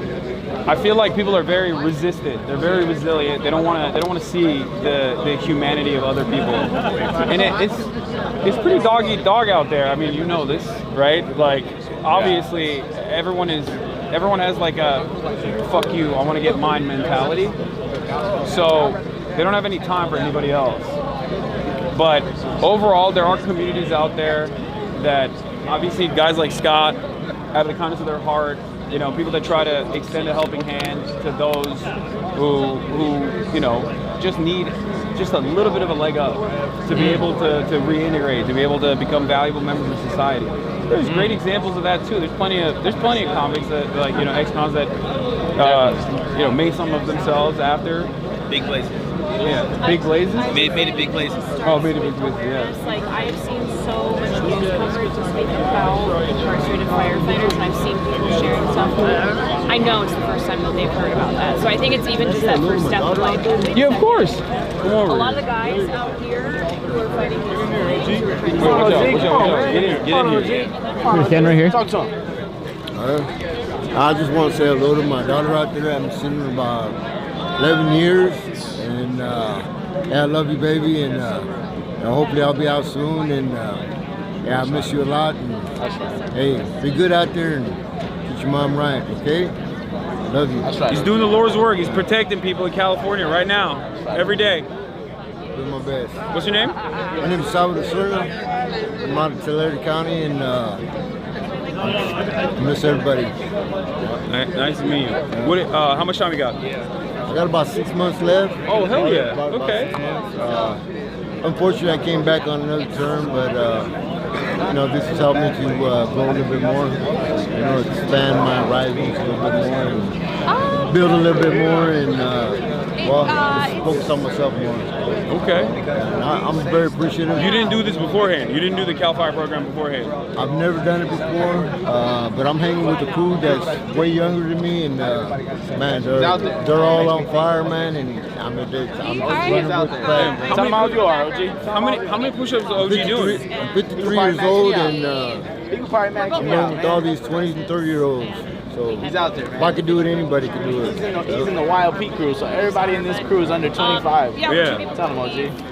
OG's That's under true, 25 man. too. For sure. In heart. At heart. At heart. Well, I've been walking in circles for many years, so All right. I appreciate it very much. And thank you. Of course. Nice to meet you, man. Thank you for everything you're doing. Hey, thank you again. Keeping the streets safe. Yeah, put my And best. so we are, you know, in the type of coverage and content that we do on the street, like as leftists, we try to bring attention to these issues. Look, they're better for everybody.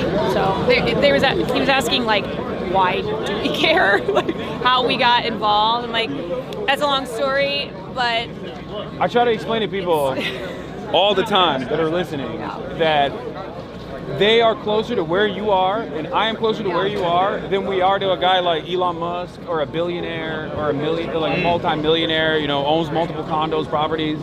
Like, obviously sometimes people don't have a good starting position in life, you know what I mean? And they get lost in the system. Like, no one is like truly evil. I mean, okay, there's some motherfuckers who are truly evil. But like child molesters, they're evil. But like, other than that, you know, everybody has a story. Everybody's a normal human being. Yeah. A lot of good in people. I remember It's all about maximizing potential. Breaking that stigma. breaking the stigma. A long time ago, I saw this visual of a race, right? So imagine you're running, and not everybody is at the same starting.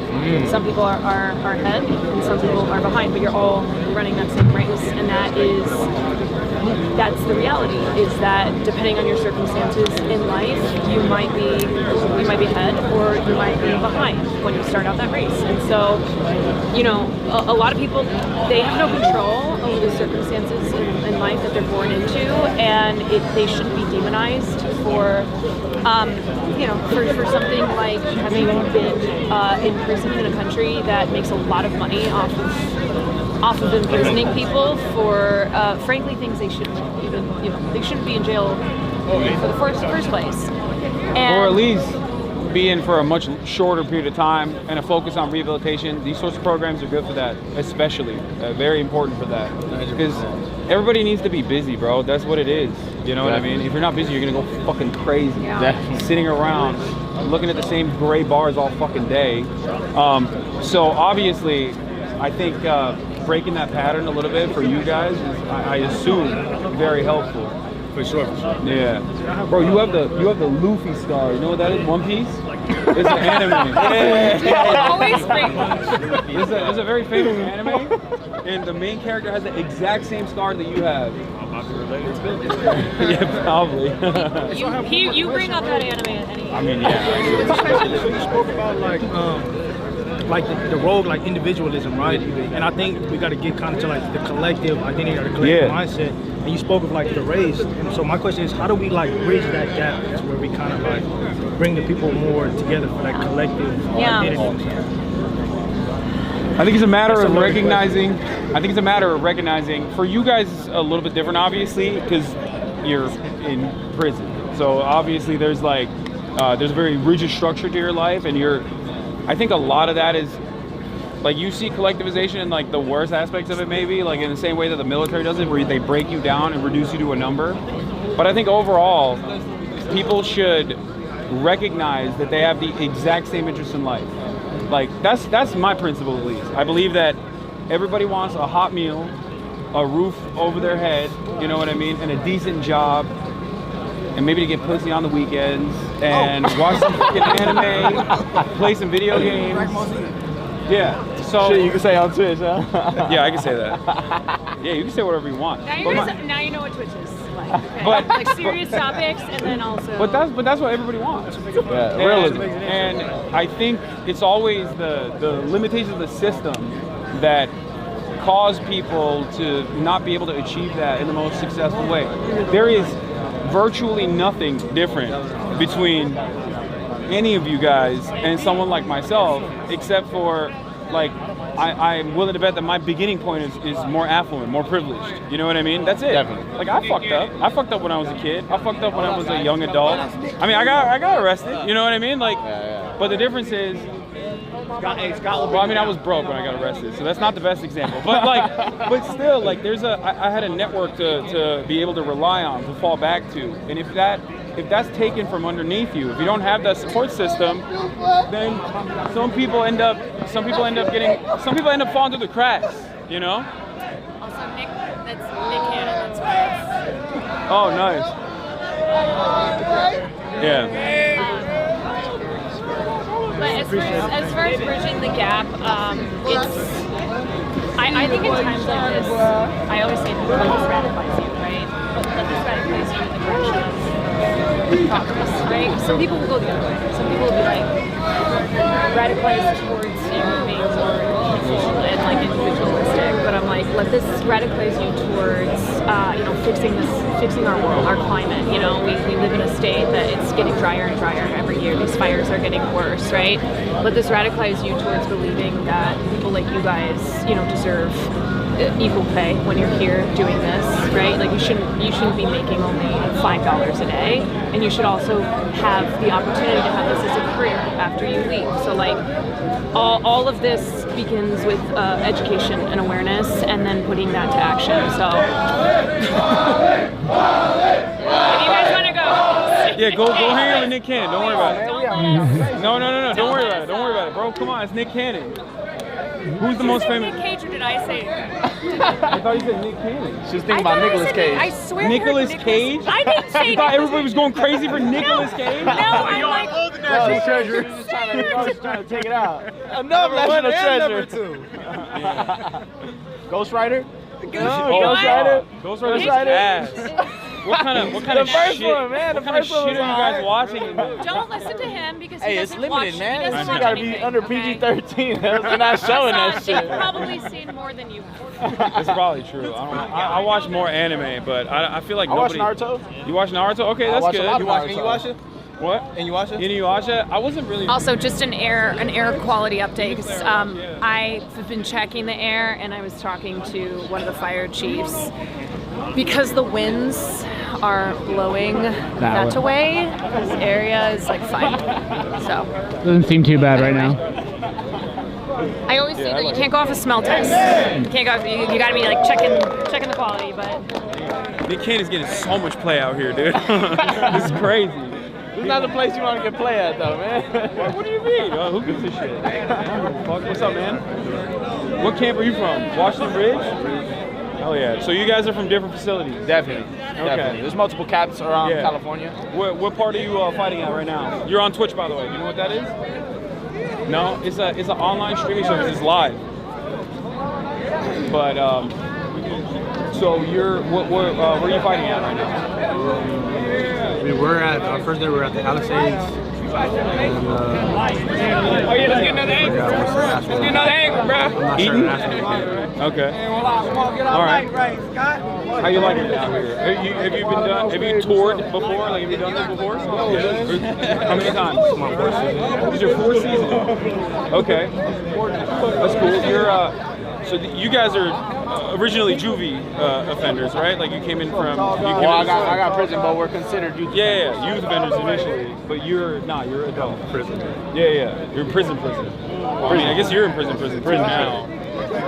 What it is they combined YA and people who are under the age of 25 for the specific reason that the prefrontal cortex is not fully developed. The prefrontal cortex is what's developed in charge of decision making and whatever the case may be, you know. So I mean that's why it's true. It's true. It is also true. How old are you? I'm 26. I'll be 27 next month. You're about to be 27 next month? Okay, happy early birthday. Thank you. I'm 33. That's crazy. I'm older than all. I'm old as like fuck. 27. You thought it was 27? Thank you. What's your name? Talib. Talib? Yeah. Hassan. Nice to meet you, Talib. Nice too. Yeah. No, he's not. Yes, he really he thought I was is. 27. Shut up, Caroline. You have a salt and pepper beer. No. My friend. He didn't. He thinks that I look 27. Can we just? It's fine. That's what he thought. It's all good. Just take it as a compliment. Yeah, I'm taking it. Take it as a I'm compliment. pursuing this one out soon. I have 50 days left. Oh, you have 50 days left? Nice. Okay, so I feel like a lot of the people here, like, a lot of people I talk to, like, they have a couple months left, like a year left, 50 days left. It's very, it's at the end of their sentence for the most part. Is that a part of is that a byproduct of the? Not necessarily. Some people, OG that was on camera earlier, he got a couple years left. So it just varies. What it is, it's a percentage drop. It's a percentage drop. The law that Newsom passed no longer have to do the 85% as a violent offender. Yeah. So as you get into these programs, they give you the privilege of dropping your percentage of how much you have to do out of your sentence. So in this case, I was a violent offender, so I go from 85. Without being in these programs, you go to 66, and when you enter the program, you do halftime, so 50%. Yeah. Let me ask you this, and you could totally not answer if you don't want to. Okay. But what do you think for people who are just like so uninitiated with this process? What do you think leads someone, in your experience, from all the people you've met inside? What do you think leads people into like making decisions like the ones that you made that caused you to go to prison? Being conformed to where you're at. What? Being conformed to where you're at. You know, conformism. Being okay, content with what your surroundings are. You know, some people don't know no better. You know, some people are born under certain circumstances, like you said, or like the young lady said, some people start ahead in the race. Young lady. And Caroline's also 33. That's still young, man. Come on, man. So some people's circumstances are a little different, and some people get trapped in a box, and they no longer can see through that. It's a smoke screen, you know, and that's all they know.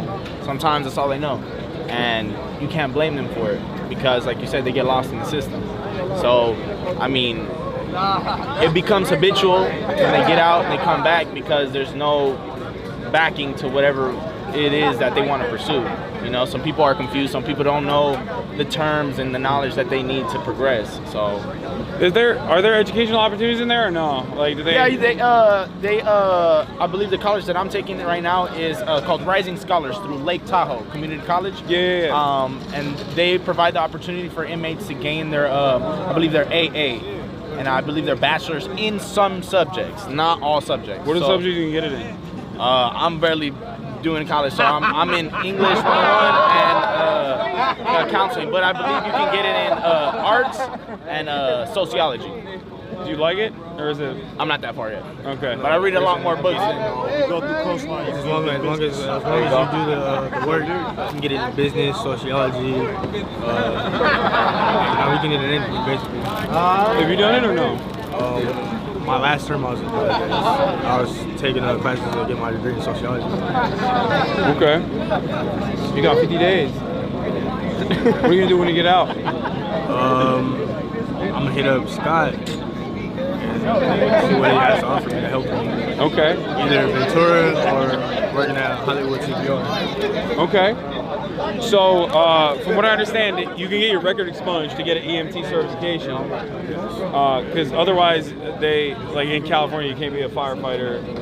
But that's a complicated process. But I feel like that's something that's very helpful, right? I mean, there's obviously need for more emergency service personnel, more firefighters, you know.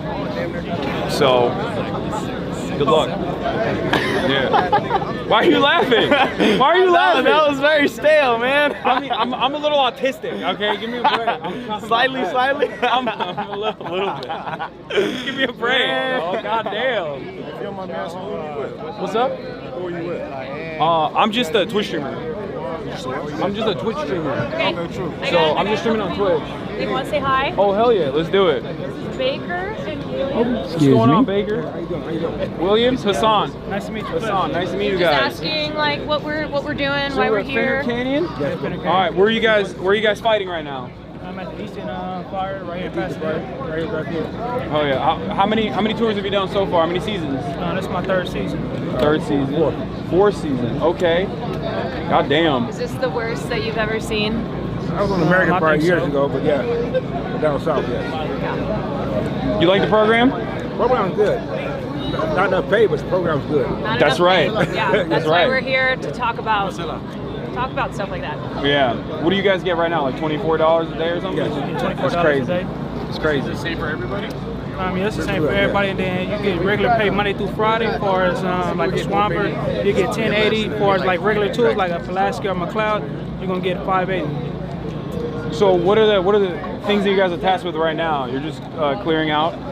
Yeah, basically like clearing out brush, lemon up, fuel break, doing stuff like that. It's one of the harder tasks, right? In general? Yeah. Labor intensive. Yeah, absolutely. A lot of strain on your body. Yeah. You know, like I say, it's all too within the mental as well too. Of course, hiking up the mountains, late night cold. It could be like 2 in the morning if a fire flare up. You know, you got to get back out there, jump in. So it's a lot going on. So you guys are right now. They're on break, right? They're doing 24 hours off. But when you're back out there, you sleep out there. Yeah, absolutely. Right. So they give you like what? Like they give you gear and then they give you like sleeping This gear. pretty much what you got right here, and then you got your Nomex on, your Nomex shirt on. That's it? Yeah, that's all. They don't give you any sleeping gear? No, not on the mountain. Not on the mountain. So like I say, because you could be out there scraping line all night, you know, whatever it may be, trying to get a fire out. Yeah, so you can be out there dragging What kind of protective gear do you have? I mean, I can't imagine for that like you're a gonna- shroud, like, you know, you got a shroud that's on your helmet for like protect you from smoke, you know. Pretty much same protect gear you in from Cal burn. Fires where we have. Pretty much same gear, just in a different color, that's all. Okay. Yeah. Is it orange or is it yellow, right? Orange. Is it orange? Yeah. And then as soon as you guys are done, they escort you. Yeah, so as soon as back. we're done, we go back to the bus, rehab our tools, sharpen them up, and be fire ready. Be fire ready for, like, you know, if we get called to another fire or whatever it may be. Why did you decide decide to join the program 3 years ago or 4 years ago? I'm gonna be honest. When I first joined it, I just did it as far as like the time reduction. But once I started doing it, I kind of liked it. But once I get released, I won't do it though, because like I said, it's just too much going on as far as like the breathing and the, as far as the air, different chemicals and stuff like that. And as far as I know, some other captains that I talked to, basically they said like it's just a long-term, health condition, as far as just breathing in all the different chemicals and stuff. You guys get any medical after? Like any medical attention? No. They asked us, do we need like, as far as like anybody got hurt, anybody got injured, any medical conditions. But, if it ain't really like, as far as like you got really hurt on the fire line, sprained ankle, none of that different type of stuff, you kind of just like go back to, working the next day. Like you say, the 24-hour down, 24-hour up. But you're not really getting a full 24-hour down. You're going to get the 24-hour on the line, you are fighting fire, but you're not getting a full 24-hour down. You got to come back, you got to shower, you got to go to eat, you got to go to get lunches. It's also a lot of noise, a lot of activity. A lot of stuff going. They got to go to briefing, get the assignment, so it's a lot that's going on. Are you guys staying in these tents? Yeah, we're staying in these tents. Are they nice? Yeah, they're pretty nice. Are they better than prison? Yeah, absolutely better than prison. God damn, prison sucks. Yeah, Baker, I want to ask you the same question. You know they go back to a camp after this. Yeah, we go back to the camp. Yeah, so we don't go back to prison. So we left the prison yard. So we go back to camp. So our camps be like, maybe staging. I mean, our camps in like Palmdale. So Palermo, California, actually. So I want to ask you why you joined the program. I did it 14 years ago. When I came back last year, my points was low, and I said, instead of going to the yard, I said, send me to camp. So, yeah. I used to be at Carlsberg 12 years ago.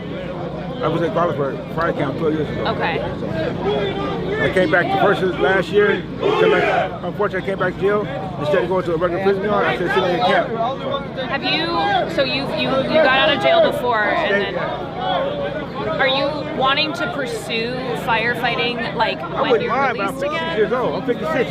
I'm still doing with the youngsters. It's a lot. Yeah, but I still, for my age, I still get up that mountain. So I wouldn't mind doing it. And they say California don't have an age limit. So, it's up in the air right now with me. How much time we got? I go on March 15th. Nice. Yeah, I'm done. What about you? I go home in July. Okay. Yeah, so what's the first thing you do when you get out? Drink a beer. That's what I'm talking What about. kind of beer? Modelo. Okay, there you go. Modelo. What about you? see my grandmother. Yeah, She in California? Yeah, she in California. So I'm gonna see her because right now I'm pulling like 10.5 years. So I've been incarcerated 10.5 years. And I go home in July. How old are you? 32. 32? Yeah, came in at 21. Young as hell. I'm 33. Look way younger than me. He's looking for another person to tell him that he looks. Okay, stop. Yeah, one guy. One guy's now 27. All of a sudden, I'm riding the fucking high. I'm riding the high. So how are the cops? Are they all right? Are they dicks? You got some that's dicks, but for the most part, that's only one. But for the most part, we got good cops at Fannin Canyon. It's like you got some smooth ones, then you got some that's just assholes that just basically they don't care. Like I say, it's just job security. That's how I look at it. Like just job security. You feel like they're is it like a personality issue, or do you think it's just like they're just insecure? I think it's all of them. I think it's a personality. I think it's like insecure, and then I think also some of these cops that you look at you down far as like just animals. They look at you like animals. Some of them look at you like. But like I say, a lot of people in here, got good hearts. Some of us made mistakes, and just looking for a second chance. Everybody in here is not a bad person. They go through life, as far as a lot of in prison, a lot of rehabilitation going on. So like I said, a lot of people rehabilitating themselves and just looking for a better chance at life. You feel it's hard, right? It's hard to do rehabilitation in the current structure that exists, in the current carceral structure. Yeah, absolutely. It's like they make it difficult. Yeah, they do. I got some friends that were in county jail back in the day, and they basically describe it as like when you go in, it's impossible for you not to be worse than when you initially went in. You get worse. It's a lot of trauma that's going on within prison. Yeah. It's a lot of trauma. It's a lot of things that you see that's going on in prison. Whether if you're on a 3 or 4 yard, people as far as getting shot, removals, riots, all different types of stuff that's going on a yard. So basically, like that can be traumatizing, and then especially if you do it so long, you be like institutionalized. Yeah. And how long were you in before you got out the first time, and then? I was in 6 years, got out 14 years, and I'm back for like a year. Yep. All right. Well, I I'm cheersing your beer when you get out. Thank you. Cheersing that. Thanks a lot for sharing your story, guys. Thank you. Appreciate it. Appreciate it. Good luck out there. I need to get a water. I'm thirsty. No, it's gone anyway. Hold up. Thank you. That's the live stream, but also YouTube. But yeah, this is Twitch. Okay. You can go to. Y'all know what Twitch is? I ain't never heard of it. No, Unc doesn't know what Twitch is. I ain't never heard of it either. Yeah, I guess it's technically it's a video game platform. Normally, it's a video game streaming platform. People play video games, and then people can watch it. It's like YouTube, but live. Basically. Thank you. So you mean to tell me that I can get paid for playing Fallout? Yeah, you like Fallout? Wait, hold up. What's your name? I'm Sean Armstrong. Sean Armstrong? Hassan, nice to meet you. Nice to meet You you. fuck with Fallout? I do. Wait, so when did you get in? This is my 13th year. This is your 13th year? Yeah. Damn, so you played like Fallout 1. I played 3 in New Vegas. You played New Vegas? I know the guy who made New Vegas. Never. Yeah, he might see this. Yeah, it's a good game. It is. Yeah. Nah, they just got PS4s at the camp, so I've been playing number 4. Oh, hell yeah. That's cool. So, you guys stay here during the duration of the firefighting, and then you go back to camp, Yes, sir. right? So, for the rest of your sentence, you're at camp? Is that how that works? Unless we get in trouble, yes. Okay. And the camp is like much nicer than prison. Yeah, there's little to no tension. The racial disputes is not a thing there. You know, your family gets to bring food to you from the street. That's you can it. eat at visiting. It's nice. You feel like a human. You got real weights there. Yeah.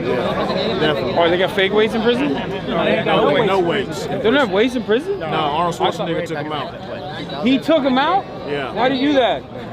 I don't know. He didn't want nobody else to be brolic like him. I heard that's what it was. Yeah, he got jealous. That's what I heard. What it You was. know, I don't know how true was it is. Was it Kali Muscle that got jacked in prison? I think that's what it is. I heard of something like that though. Yeah, he got jealous. Fucking Arnold. Yeah. When he was the governor. Exactly. That's crazy. Yeah. Hopefully they come back. They've been giving us like resistant bands and agility ladders. That's still good though. You can do calisthenics. Yeah, no, for sure. The CLC, we got like long wind. We might not be as strong as we was, but we got a lot of wind. Yeah. You got good cardio out here. You sure. have to. Yeah, good burpees. Yeah. How long you got? I got a year left. Okay. This is actually my last year. I get out around December. What are you gonna do when you get out? First thing I'm gonna do is I'm gonna go back to work at stagehand. I was thinking about getting an electrician class, like a 10-month course at SJC. But I'm also thinking about going to Ventura. So I'm trying to buy me a quadplex. What? Quadplex? What's that? 4-unit apartment complex. Oh, I've seen one in Bakersfield for like $300,000. I was gonna say any friend of butt nigga, friend of mine. Okay. Use my money to make money. Okay. In prison. All right. You too. That's fair. What about you? How much time you got? I got about 2.5 years left. 2.5 years left? All right. What do you, I mean, honestly, man, this place took off like 14 months of my sentence. Like that, from going from 80 to 50, or 66 to 50, it took off 14 months, and that was cool. Yeah, it took 22 a month. Yeah. So I was stoked whenever I seen that. It went from I'm sure you guys. February 2028 to I'm sure they should November, December of 2026. let me ask you something. Do you feel like it's the pay, or is the fact that you get training and you get to do something, or is it the fact that you get shaved time off your sentence, or out of all of these 4 things that I'm about to mention, which one is the most important for you? Which one's the best thing for you? The fact that you stay at camp, where it's like obviously a much more humane situation than like being in prison. Out of all of those factors, which one do you think is the most impactful? I think what I would choose myself, I would rather do 2 to 5 years at camp than 2 to 5 years in Jamestown. I do 1 year at Jamestown. I'd rather do twice that. Whatever I'm doing at camp, I would take that over anything. It's the pay's cool. it helps pay off the restitution. You know, I mean, it makes you feel like you're earning a little dollar. Yeah. I mean, but that's not. I mean, it's and we're getting they're upping the pay on stuff. From last time I was in camp, it was like your grade pay was like half of what it is now. Yeah, no, it's crazy. It's still crazy. $25 is unacceptable. It's not. But it's you know, those wages are ridiculous. But I think that the time it's a hard one between the time, man. But I had to, just being at camp itself. You know, I'm learning self-discipline. You're teaching yourself how to work hard. I mean, to get up there and to go up there and cut for 5, 6, 7 hours, you're like sitting there. You're whooped. You've ran a whole Dolmar of gas, and you're just like, I gotta go hike up this mountain now. You know, and it's a mind thing. It's something to train yourself. Just keep on moving forward. Yeah. And take that. Especially, you know, when you get out of here. A lot of people have never. I'm gonna tell you, this is the hardest work I've ever done, and I've worked my whole life. What did you used to do? I've just done remodeled log homes and like this. I mean, a lot of construction, handyman. Where are you from originally? I'm from Tulare County. Okay. Porterville. Tulare County. Tulare County. I have no idea what that is. It's a small. It's not too big. It's north of Bakersfield. It's right there next to Bakersfield, Visalia. What about you? Where are you from? From Bakersfield. Oh, you're from Bakersfield. Okay. Yeah. But, all right. This is a good place to learn. If you got a good attitude about this place, man, and regardless, everybody comes from a different walk of life. This is a place where we can all come and agree on, we're gonna go work hard today. And we're all on the line. You're all brothers. I mean, you're all got each other's backs, no matter what race, ethnicity, religion, all that stuff. It just doesn't mean anything. Other people have brought that up a lot as well. So there's a lot of people who are oblivious to the conditions in prison in general, and other people have also brought up the racial tension in general. But it's not like can you briefly elaborate on that, if you don't mind? Racial tensions in prison, you know, everybody's entitled to their beliefs. Some people, in their beliefs, they don't like others. Or we all grow up with different biases. Some we know, some we don't. And decisions and politics are based sometimes off race. You know? Yeah. The same person, 'cause I hang with a lot of Hispanics on the street, you know what I mean? And I remember being on the yard with one of the Cortezes, and I couldn't even kick it with him really, because, you know, shit was in the way. But still my boy, you know what I mean? That's the part that really got me messed up, man. I was like, I grew up in like sports and like military kind of people around me. It didn't matter the color of a person, you know. I just like, they're my friends. Like, I mean, but you come to prison, and being like I show up and they're like, I'm a new white guy. They're like, hey, you can't even talk to that dude. You can't even hang out here. I'm like, it's their protection too, right? Like you have to be slotted in. Yeah, sometimes.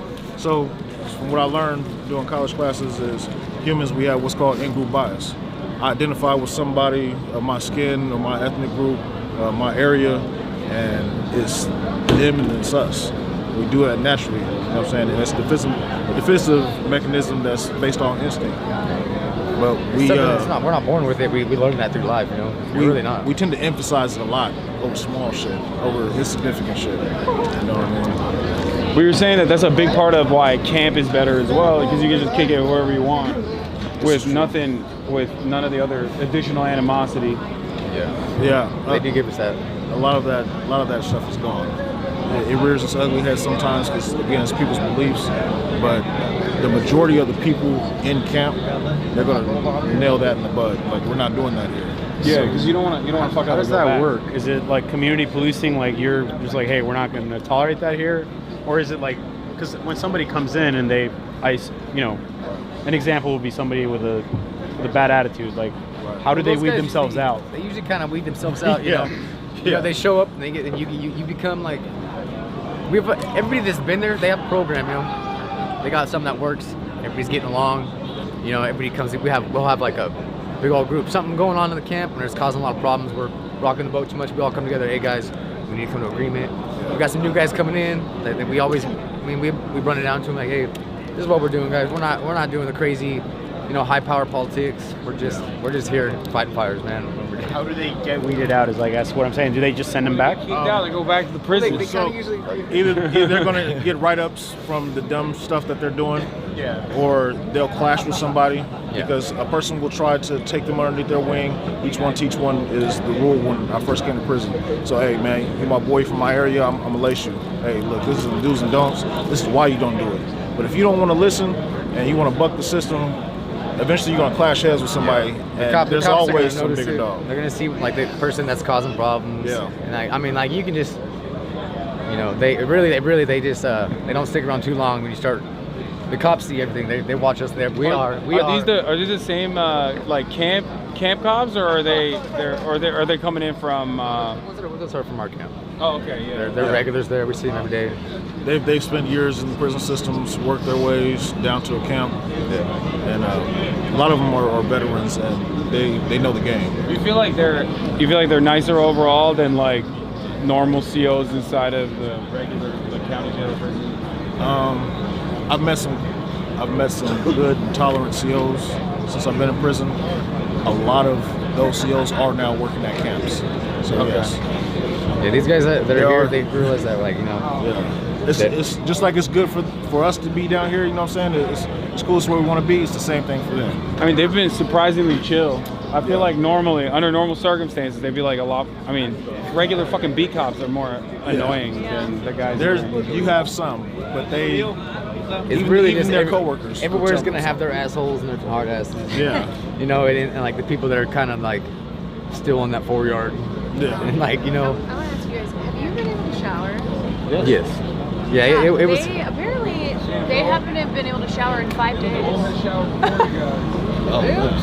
Yeah, when we showed up, there was only. It was out there beating that ground. I know why y'all ain't got to be able to shower. Yeah, I mean, he was saying that Scott is bringing in. He got Coachella to donate some like mobile showers for these guys because they haven't been able to shower in 5 days. Yeah, they just really showed up today. The mobile showers just got here today. Yeah.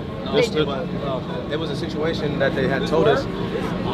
Somebody on the Cal Fire said that they don't want no inmates using their showers. That's why we had to walk all the way around, and then we just got turned around when we was just finna go shower. We still ain't showered yet. Oh, in that one shower unit way over there? Yeah. Wow. They took our unit. Remember, it was right here. Yeah, they took our unit and then told us that they don't want no inmates in their showers, so we still haven't showered yet.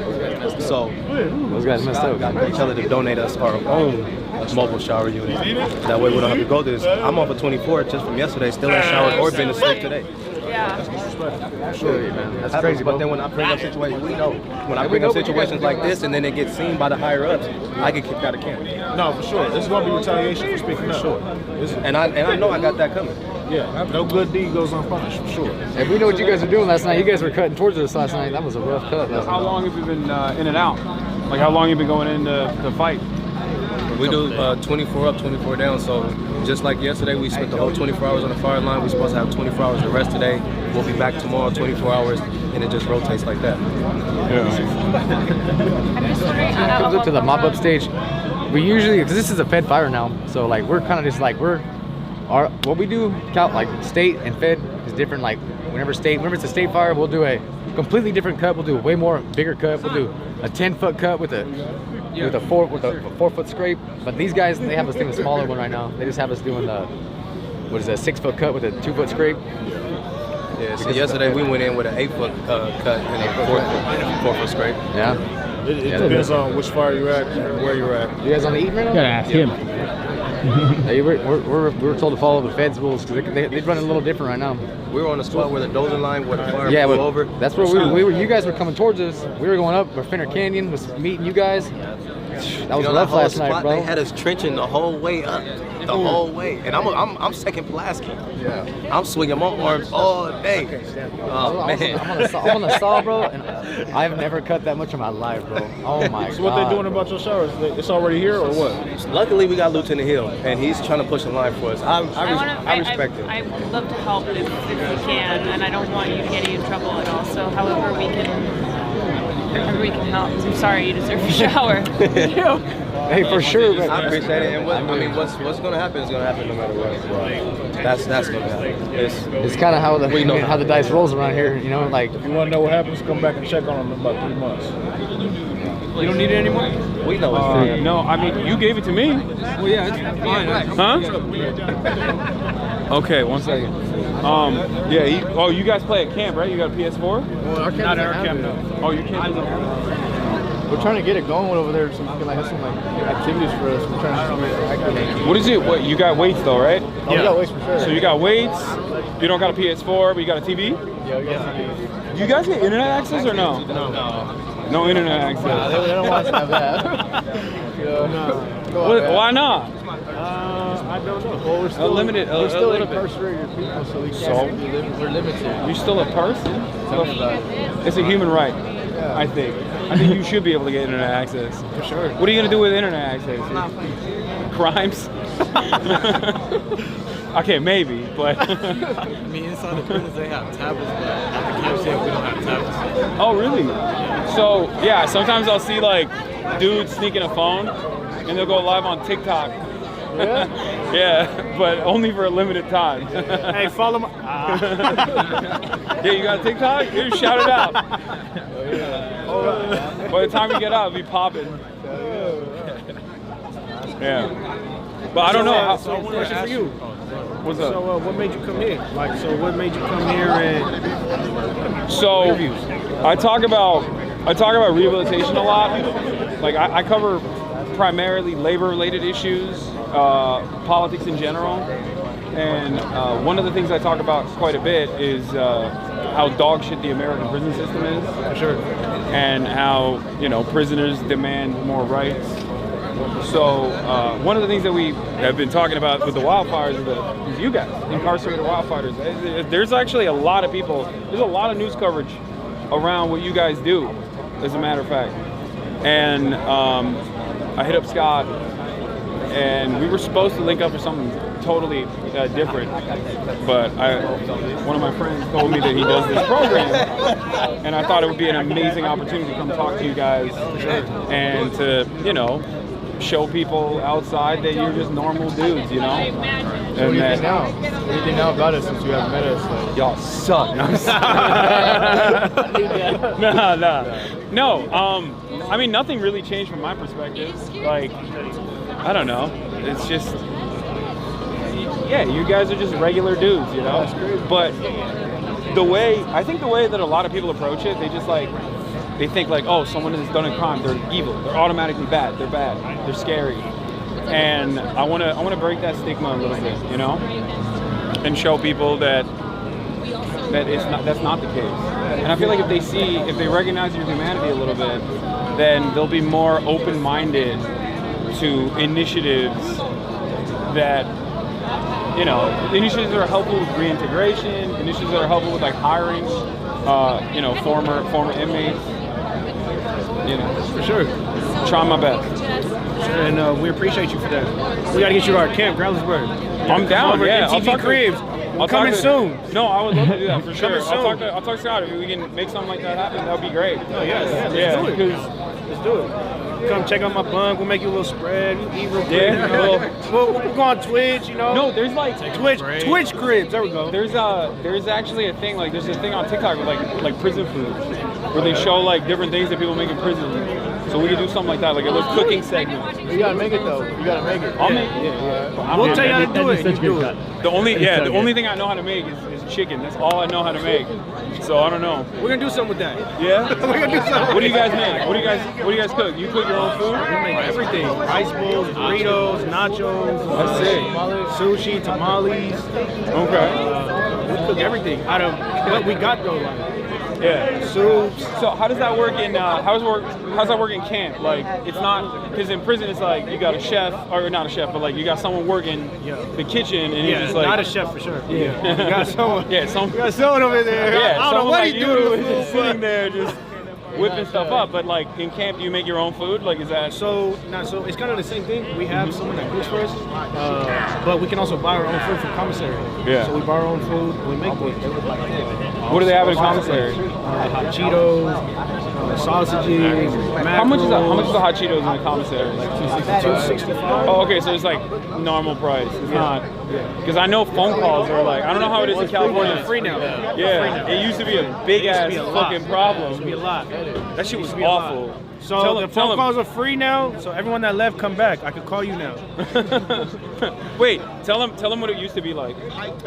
So it used to be a lot, like 33 cents a minute. 33 cents a minute. 33 cents a minute. $1 a day. Like Only a 15-minute phone call. We just spend like $100 a week. Yeah. So that's why we're all single now. Am I right? Oh no, just me. Man. Wait, okay, so how does that, like, why is that important? Why is it important that you have access to the outside world like that? Well, just because we're not trying to get institutionalized. Like, we're not trying to get stuck in here because we're still people, like you said. Yeah. We're still people, and we're still trying to strive, and we're still trying to grow and get out of what we're in. Don't get me wrong. Like, what we're in, it's a great environment with the people that we surround ourselves with. These men right here, I'm with them every day, and they're helping me grow every single day. They're helping challenge me. Whenever I call home, I'm able to talk to my family. Not only does it motivate me, but it keeps me updated with the streets. Hey, this is going on crypto. Hey, you need to get your bank account up. You need to, like, all these information they're giving me that he can't give me because he didn't experience that. Or Bro, he you're didn't doing experience crypto? that. Don't do crypto, bro. You're gonna lose all your money. We'll see. Oh my God, bro! Don't do it. I promise. Don't do it. It's not a good idea. All right, you guys put me up on game on that thing. Okay, yeah. Don't do that. Gotta get into the sports betting. Oh my God. No. No. So what would you suggest to get into? No, don't gamble, bro. Don't gamble. What I suggest you Unless get you're going for into the 49ers, then gamble. Hell no. Go ahead, though. Anyway. No, what I would suggest is you know, trying to get a decent wage job and, you know, work a job, pay rent, live a decent life. There's a lot of people who don't go to prison who are also lose a shit ton of money doing crypto and gambling and all this stuff. It's bad. It's not good. We see, so without connection to the world, I wouldn't know this. So now I'm just thinking I'm going right into crypto. But look, we need more connection with the world now. No, you need less connection with the world. You're trying to make crypto puts. You're trying to make calls. How's the crypto doing? Hey, so what's going on over there? Like, what you mean Allah? What? But okay, so I asked some of the other guys this question. I was wondering, what do you think? Like, out of four qualities of the program that you're in, like, which one do you think is the most significant for you? You got time reduced. You got conditions in the camp as opposed to prison, which are significantly more humane, right? You got a job, so you're busy. And I forgot what the fourth thing was. God damn it. What the fuck was it? But okay, out of those three, what do you think is the most significant? Time reduced. Time reduced? Time reduced. Okay. I'm trying to go home. That's it. Yeah. That's I it. feel like a lot of us, we got oversentenced, especially for the crimes that we committed. For sure. So it's giving us a chance to go home early. And Yeah, you guys are also young offenders, right? Yeah. Yeah. So we're not supposed to be here. Of course, someone probably already told you that, but yeah, we're not supposed to be at camp right now. No, yeah, I know. Because Scott Budnick, shout out Scott, you're number one, man. Hey, shout out Scott Budnick, you know, we're here, and we're very, very, very grateful. All right. If you don't mind me asking, what do you think, in your mind, in your assessment, from all the people that you've met in prison, in camp, what do you think is like a leading reason for how you land up in prison? Leading reason why we're in prison? Like what is it? For me, I would say no positive role model. Because for me, I was like left at home a lot, and I just started running the streets at a young age. So it led me to the things. Where are you from originally? San Diego. San Diego. Okay. So that led me to like just start roaming the streets and start getting options. I would say, kind of touch on the same thing. No guidance, just not having a positive guidance. The environment that I grew up in, of course, it led me into a different direction. And yeah. What about you? So first off, obviously there's no excuses for what I'm saying, right? I hold myself accountable for what I've done, right? But I'm not the commissioner board. There's circumstances, right? No, So I feel you. My circumstances, like my mental health, as in my insecurities, I didn't have no one like I could talk to. The schools I was in, they didn't really teach me how to like behave and like correct behavior. They were like favoritism towards different races and ethnicity, and I think that like made me go different ways in social groups. So like I couldn't really like fit in with nobody. So I had to branch out to different people, and like that's what made me commit my crimes and find different people that had the same values as me, which is violence. Okay.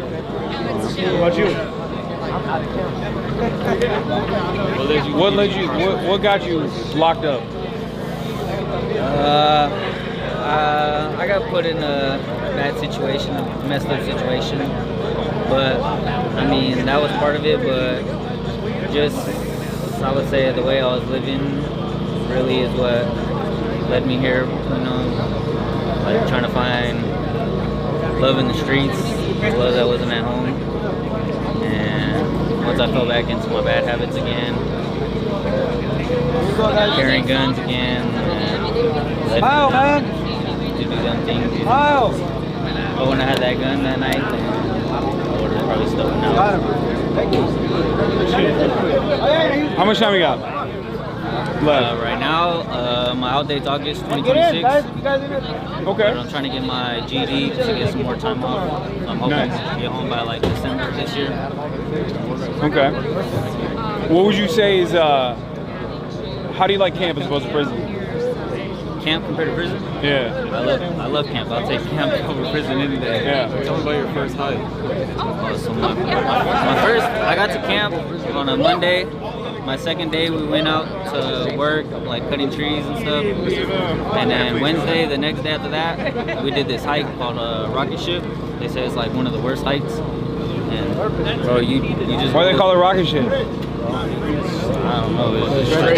Straight down. But you start off and you go straight down with all this gear and everything. By the time I got to the bottom, like I couldn't even walk. My legs were buckling in every step. And I was like, there's no way I'm gonna make it back up. It took me like 2 hours, 45 minutes to get back up. Hella long to get back up. But that same day, we got back to camp. I took a shower, and then we came out to Ventura to a fire, and we were out for a week. I couldn't even walk. Are you guys exhausted? Yeah. Are you all going back out in the morning? Yeah. That's the rapper Peso? Is that what it is? Yeah. I'm gonna check his music out after. Oh, you're gonna actually listen to music? I'm not gonna listen. I don't listen to no music. He doesn't listen to music. No. Nah, just podcasts. Just podcasts? I only listen to the news. I'm boring as fuck. So you don't have a favorite Working out, really. he'll listen No, to I guess- podcasts about politics. Working out. I know. It's stable. insane. Who's your favorite rapper? Myself.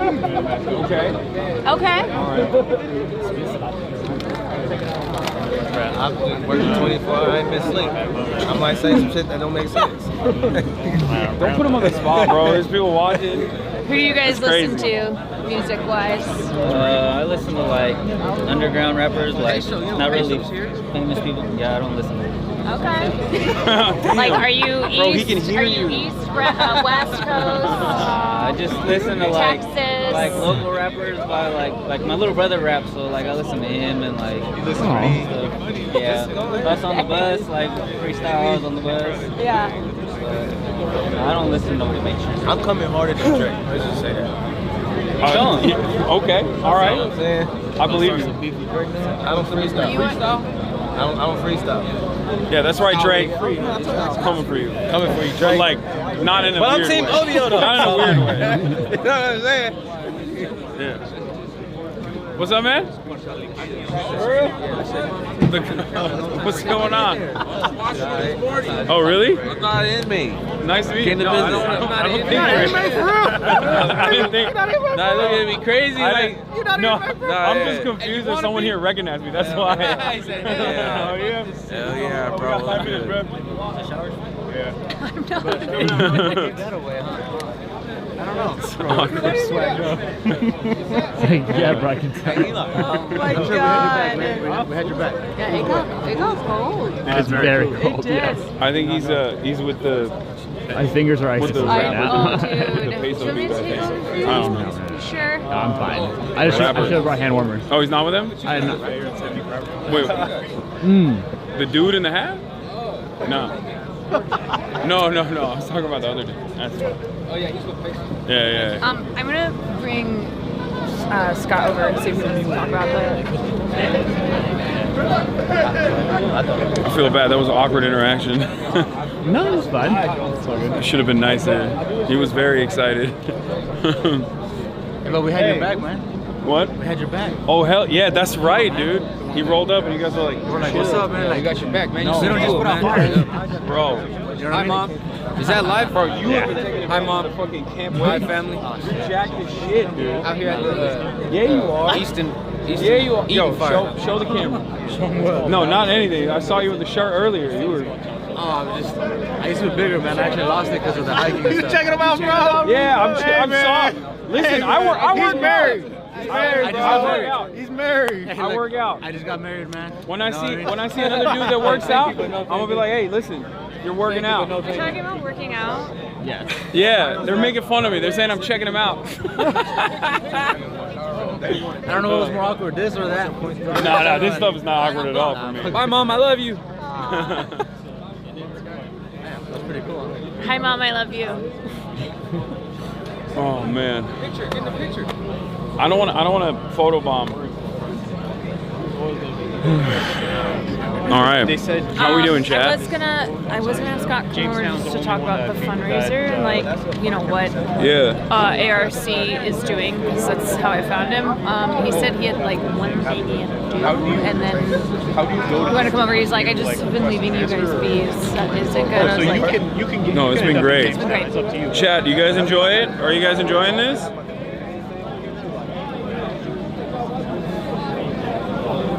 It's fucking dope, right?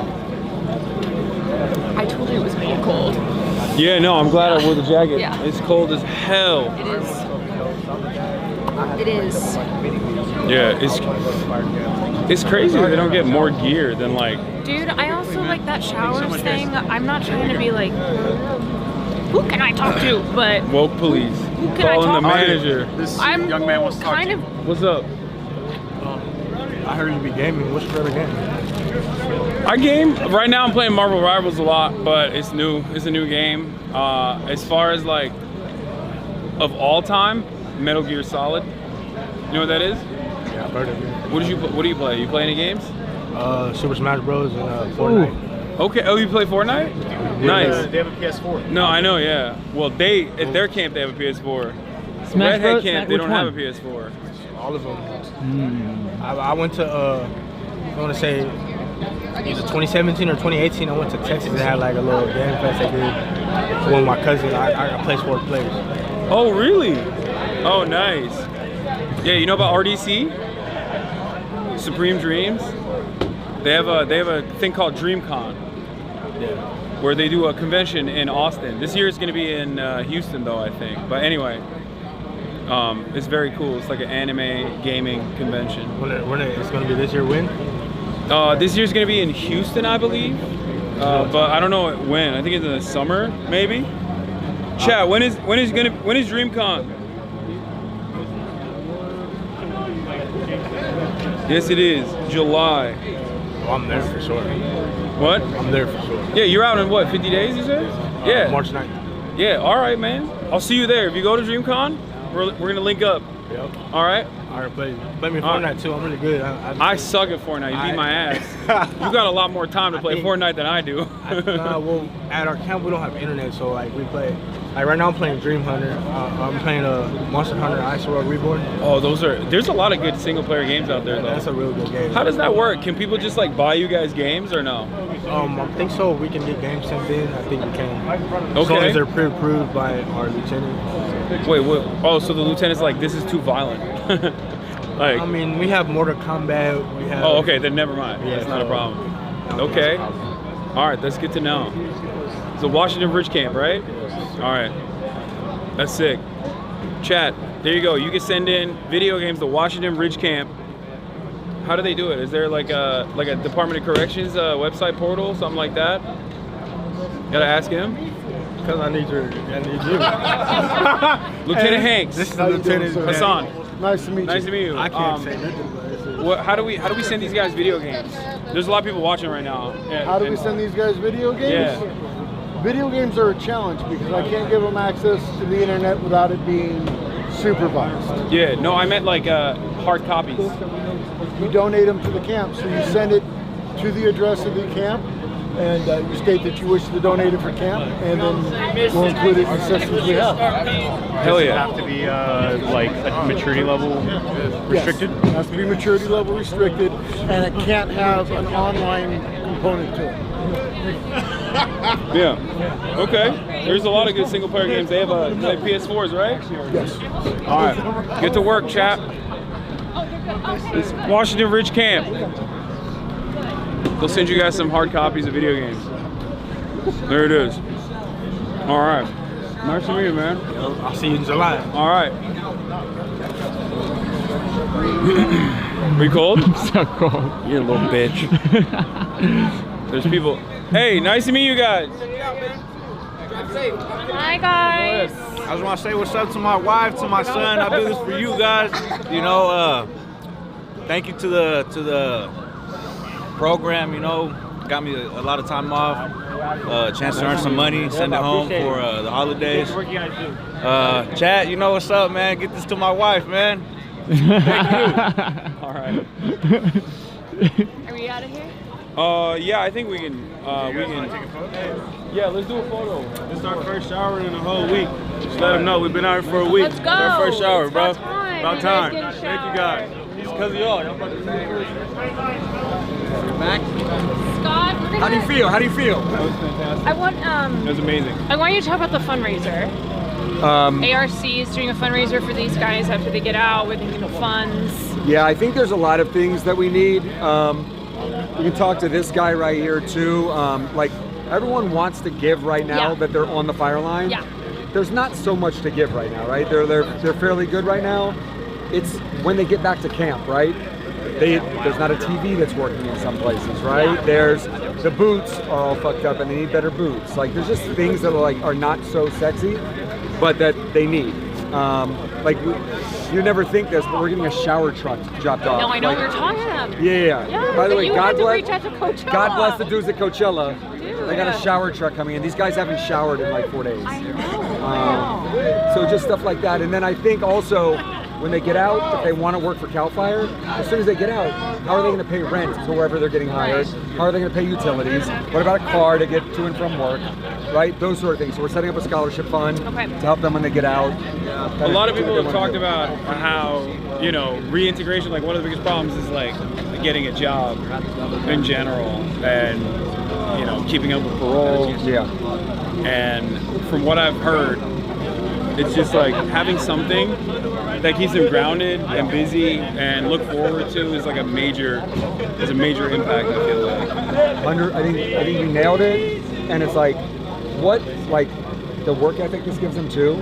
Like these guys are fucking beasts, right? Yeah. Animals. Dude, we were hearing stories about, and they were all swapping stories too. What they are doing out here it's so physically demanding and how hard They're gonna run working. circles, whatever job they get out here, if they don't do fire, they're gonna run circles around everyone. The work ethic's insane, right? Yeah. So like these guys are insanely hireable. And now, because of a bill ARC did, they can now expunge the record. So they don't have to check the I'm a felon box. They're no longer a felon because they risked their life to save our state, which they did last night and they'll be doing tomorrow night. So while we're sleeping in our bed, they're up all night long on the mountain. Yeah, and they were saying they pretty much just have what is on them. Like there's nothing. That's it. And by the way, those Subway sandwiches and stuff that we just delivered, I'm sure they'll be sneaking those in their pack. So at 3 in the morning after they've been working for 20 hours, they can sneak a bite. Yeah. But dude, how did you get involved? How long have you been involved? I was just like, I was doing Old School. Do you remember that one? You're too young for Old School. Old School? Will Ferrell running yeah, of course. Yeah. I was doing Old School and I met a guy that said, come down to Juvenile Hall in the San Fernando Valley and come be in this creative writing program. And I went down and the first kid I met, no exaggeration, I'm like, how was your day? He said it was a really tough day. I just got 300 years to life in prison. And I looked at him, he was little with a little mohawk on his head. And he said, I'm 15 years old. And he got 300 years to life in prison. And I'm like, what did you do? In my mind, I'm thinking like, is this kid like Charles Manson? Like, Right, what must did he have murdered, do? 100 people. Yeah, he's like, I stood next to my homie who shot the victim in the butt. The victim was in and out of the hospital in a day, and for standing next to the guy with the gun and never touching the gun, I got 300 years to life. And in my mind, I'm like, okay, maybe there's some punishment for that, right? But I don't think any of us would say 300 years to life is a proportionate 15-year-old. for a 15-year-old, right? Yeah. Like I did a lot of dumb shit when I was in my early 20s. And if that was my kid, A, he'd be out on bail, right? He wouldn't be sitting in that juvenile hall. And B, he'd have the best lawyer in LA. And for not shooting somebody, he would probably get probation. Because he's my kid. He looks like me, has my money, has a good lawyer. Resources. Like he's fine. Yeah, resources fine. But David is going to prison for 300 years to life. And so like that got me, I started getting into it, learned how to pass laws in Sacramento, ended up passing a law called Senate Bill 260 that let any kid under the age of 18 who got a life sentence go to the parole board at 15, 20, or 25 years. So David got reduced from 300 to life to 25 to life, got his college degree, mentored people, and then the governor commuted his sentence, and he's home now, and raising That's 2 twin amazing. daughters. Yeah, and I mean, it's awesome. But it's like, in our business, like, in what I do, I meet so many people that are just like so selfish, so self-centered and narcissistic, and being around people like this, who like all they want to do is give back and they want to kind of redeem themselves from what got them here is, you know, I find it very beautiful. I think like even just asking, you asking that kid, David, how are you? How's your day? You know, Yeah. it's like just starting there and caring, right? Showing that you see this person as a human being. Yeah. And the conversations that I was having with all these guys is they kept being like, I don't mean this the wrong way, but like, why do you guys care? Why are you here? Yeah, They like, kept why saying, are you like, here? why do you Like, care what are you about guys us? doing here? Why do you care about us? Isn't that sad? They don't think people care. Yeah. Yeah, and Until I they think see a night like tonight. I know, But- and I think right now, with disasters like this, it's a huge moment to raise awareness, right? Because people are like, okay, I want to help. I want to feel collective action. I want to be in solidarity, and it's like, let this moment radicalize you in a good way, right? Don't fall prey to like misinformation, to individualism. Let this, It's like, to me, it's like the misinformation piece of it. Yeah. It's just like people like using this for like political hits and shit like that. When like you guys are showing up and like showing love Yeah. and being here for these guys, and other people just want to use it. But that is radical. Like that for a lot of people, that is radical empathy. It's like radical sounds so intense, right? It's like an intense word, but it is truly seeing these people as human beings, right? There's fundamentally no difference between any of the dudes I just met today and myself, with the most important exception. I come from a more affluent background. Yep. And therefore, when I fucked up, I had a support network to rely on. Yep. I had my Me family too. that could set me straight. And I always recognize that privilege that I have. And I try to explain to other people that, like, other people that are watching, that like these guys are, maybe some of them did some stuff that you would consider to be ridiculous or crazy or whatever, but it doesn't matter. Like, everyone has the capacity to rehabilitate. Yeah. Everyone has the capacity to become a better, more productive member of And society. that's what these guys are doing, right? Yeah. Like the thing I love the most Yeah. about this is you go from like the pariah of the community. Yeah. Like, we want to separate you because you're too dangerous and get out of our community. And now all of a sudden you're a first responder, you're a hero. People are baking you brownies and cookies. Yeah. Because you're going up in a mountain and fighting a fire so it doesn't kill our. I think it's but I think, you're right. The dignity aspect The of dignity it aspect of it is huge, and I feel like that's another thing I want to do if we can do this, because they were talking about like going back to camp. Yeah. If we could potentially film the camp at some point. No, we go. Because as soon as they're back, let's go. Okay, that's a great idea. I want to do that 100% because I think from what I see, this is like one of the closest aspects to a more rehabilitative approach. Yeah. In like the American carceral structure. 100%. Because like one of the things that everybody talked about, and across age groups from different camps, everyone was like, there's no racialized, like there's no race stuff. Everyone is the same. Nobody rocks the boat, because you get all of these positive incentives of sentence reduction, but more importantly than that, the conditions in the camp are significantly better than prison. Significantly. And by the way, that doesn't mean it's actually like better than your Those living guys conditions at couldn't- home. Yeah, those guys couldn't shower for 5 days. They also don't have internet. They don't have internet access unless it's supervised.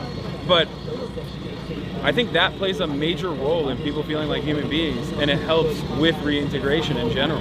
100%. David, Campos, get Jersey, bring him over here, please. You, both of you. It's an incredible story. Wait till I tell you this story. You'll love this. I think like, I was on your live stream as you were driving, and I saw the people commenting about modern day slavery. And I'll say this, it's like, I'm running like a massive campaign right now with Governor Newsom and others, trying to get him to raise the pay, because I agree that the pay, it's been $1 an hour since 1984, Yeah. right? That's unacceptable. So there was an actual legislative proposal this year to go from $1 an hour to $5 an hour, and it got killed. So this year I want to accomplish that, but like no one's forced to be here, right? This is voluntary, and it's now, 5 years ago there was no path to a career. You risked your life, you got paid nothing, you got out, and it's like, no, we won't hire you. Now there's a path to a $100,000 a year job. And I tell these guys, like, who cares what you get paid? Volunteer to get out of a prison cell, save people's life, make amends, redeem yourself for the shit you've done. Even if you're volunteering and you get paid nothing. And I'm going to do everything I can to make sure you have a career where you can make $100,000, $150,000, $200,000 so your kids never have to go through what you went through and then go to a great private school and a great college, right? And so, like, I really love the program. 5 years ago, maybe it was more like that. Today, not so much. Can Yeah, go on. I was just going to say, can you give any update on where a bill like that is? You said you're working with I think it's gonna be more like you can go a bill route or you can go a budget route. The budget process starts now in January. The governor released his budget this week. And then they close the budget in June and it becomes a state budget. So between now and June is when he will either force his Department of Finance to do it or not do it. And the governor was here tonight. I'll sing his praises if he does. Yeah. That's right. He, I'll tell you this, like, he really, in terms of fire stuff, he's done incredible. No governor in the last 30, 40 years has doubled CAL FIRE's budget. $2 billion when he came in, $4 billion now. 7,000 firefighters there, 14,000 now. Like, he's doing it. I want to tell you a quick story. Where's Compost? Get Compost. Compost, stop talking, get over here. Okay, this is a great story. So, this guy right here was my student in Somar Juvenile Hall when he was 14 years old, facing life in prison. Didn't get life in prison, but got 14-year sentence. 14-year sentence. At 18 years old, as a kid, he gets sent to the most violent prison in California, Pelican Bay State Prison, up on the Oregon border. So he's now an 18-year-old at Pelican Bay, and he got out of there without ever getting into trouble, went down a level, and then came to a college program I was doing at this prison called Ironwood, and ended up graduating college, doing great, came home, interned for me at my film company for a little bit. The director, I don't know if you guys know who Destin Cretton is, but he did this movie called Just Mercy that I did with Michael B. Jordan and Jamie Foxx.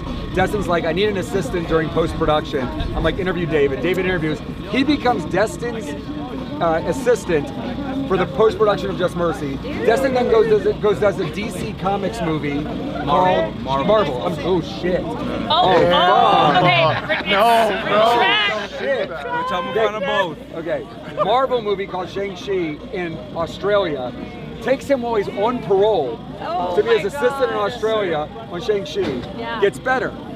This motherfucker right here is the lead man, so he's a head set dresser, Local 44, and Let's Make a Deal on The Price is Right, which I've watched my entire life.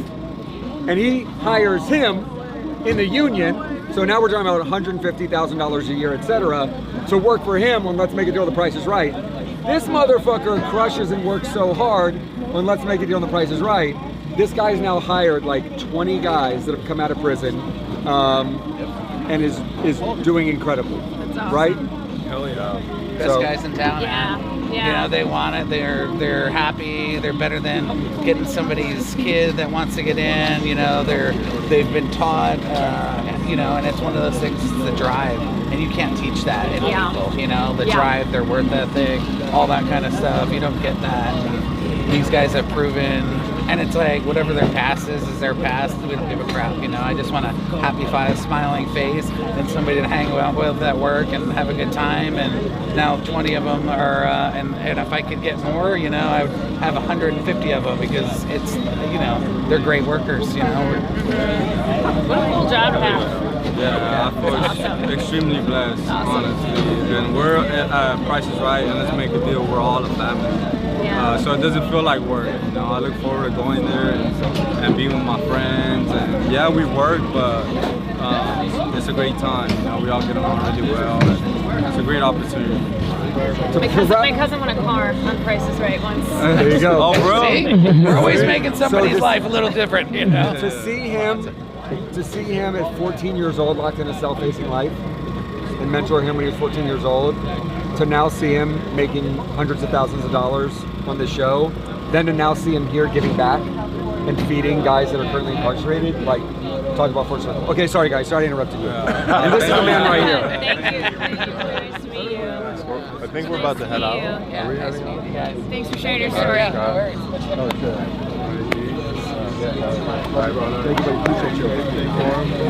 Thank you so much for everything. Thank you for giving us the opportunity to talk to these guys. How were the combos? Fantastic. So good. So good. Amazing. So good. I think, I would love to do more stuff with you on specifically this issue, because this is something that I think is unfortunately an area where a lot of people just don't ever even encounter, like don't even broach the subject matter with like any dignity whatsoever. Everybody just writes off prisoners. They don't ever talk about them. They don't ever think about them. They they want more. They don't want to reduce sentences. They want to make sure that people stay in prison for as long as possible without ever thinking about it. And I think showing the camp conditions specifically as juxtaposed with like what county jail looks like, what prison looks like, and how much that helps people feel human, and how successful that is in terms of like rehabilitating people and allowing that integration to happen is really huge. This is a major aspect. Wait till you see the camp. You'll really enjoy it. Yeah, we'll go there. We'll shoot it. It'll be great. I think also right now, you know, as we said, a lot of people are very like, oh, thank you to the first responders, like finding out they're incarcerated. Great. Everybody's, you know, grateful. Once these fires are cleared, everyone go back to their lives and no one goes back to remembers. their lives. Yeah. And it's about like what happens after, you know, it's not just like now, but also when they get out of prison and making sure that they have a pathway. So, so thank you guys for coming and It's shining a nice light. to meet you. Yeah. Appreciate it. Thank you so much. Thank you for the work that you're doing. Big dog, I'll see you. I'm going to San Francisco. Blown away. Yeah. My house is burned down. Yeah. Hopefully not. Rad. Rad. Thank you. Thank you very much. Thank you very much. Big dog. Good to meet you, bro. Thank you, my See you later, guy. It is cold. It's definitely cold as I'm hell. so All right, weak. let's get out of here. Oh, thank you so much. No, I've seen it. Shall we? Yeah, let's dip.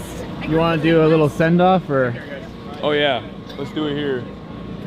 All right, everybody. This was a wonderful experience overall. Thank you so much, Caroline. Thank you, Scott Budnick, as always. Thank you, Murat, for showing up as well. You know, this was a wonderful experience, and I'll of course be live tomorrow. And I hope you learned something today. All right.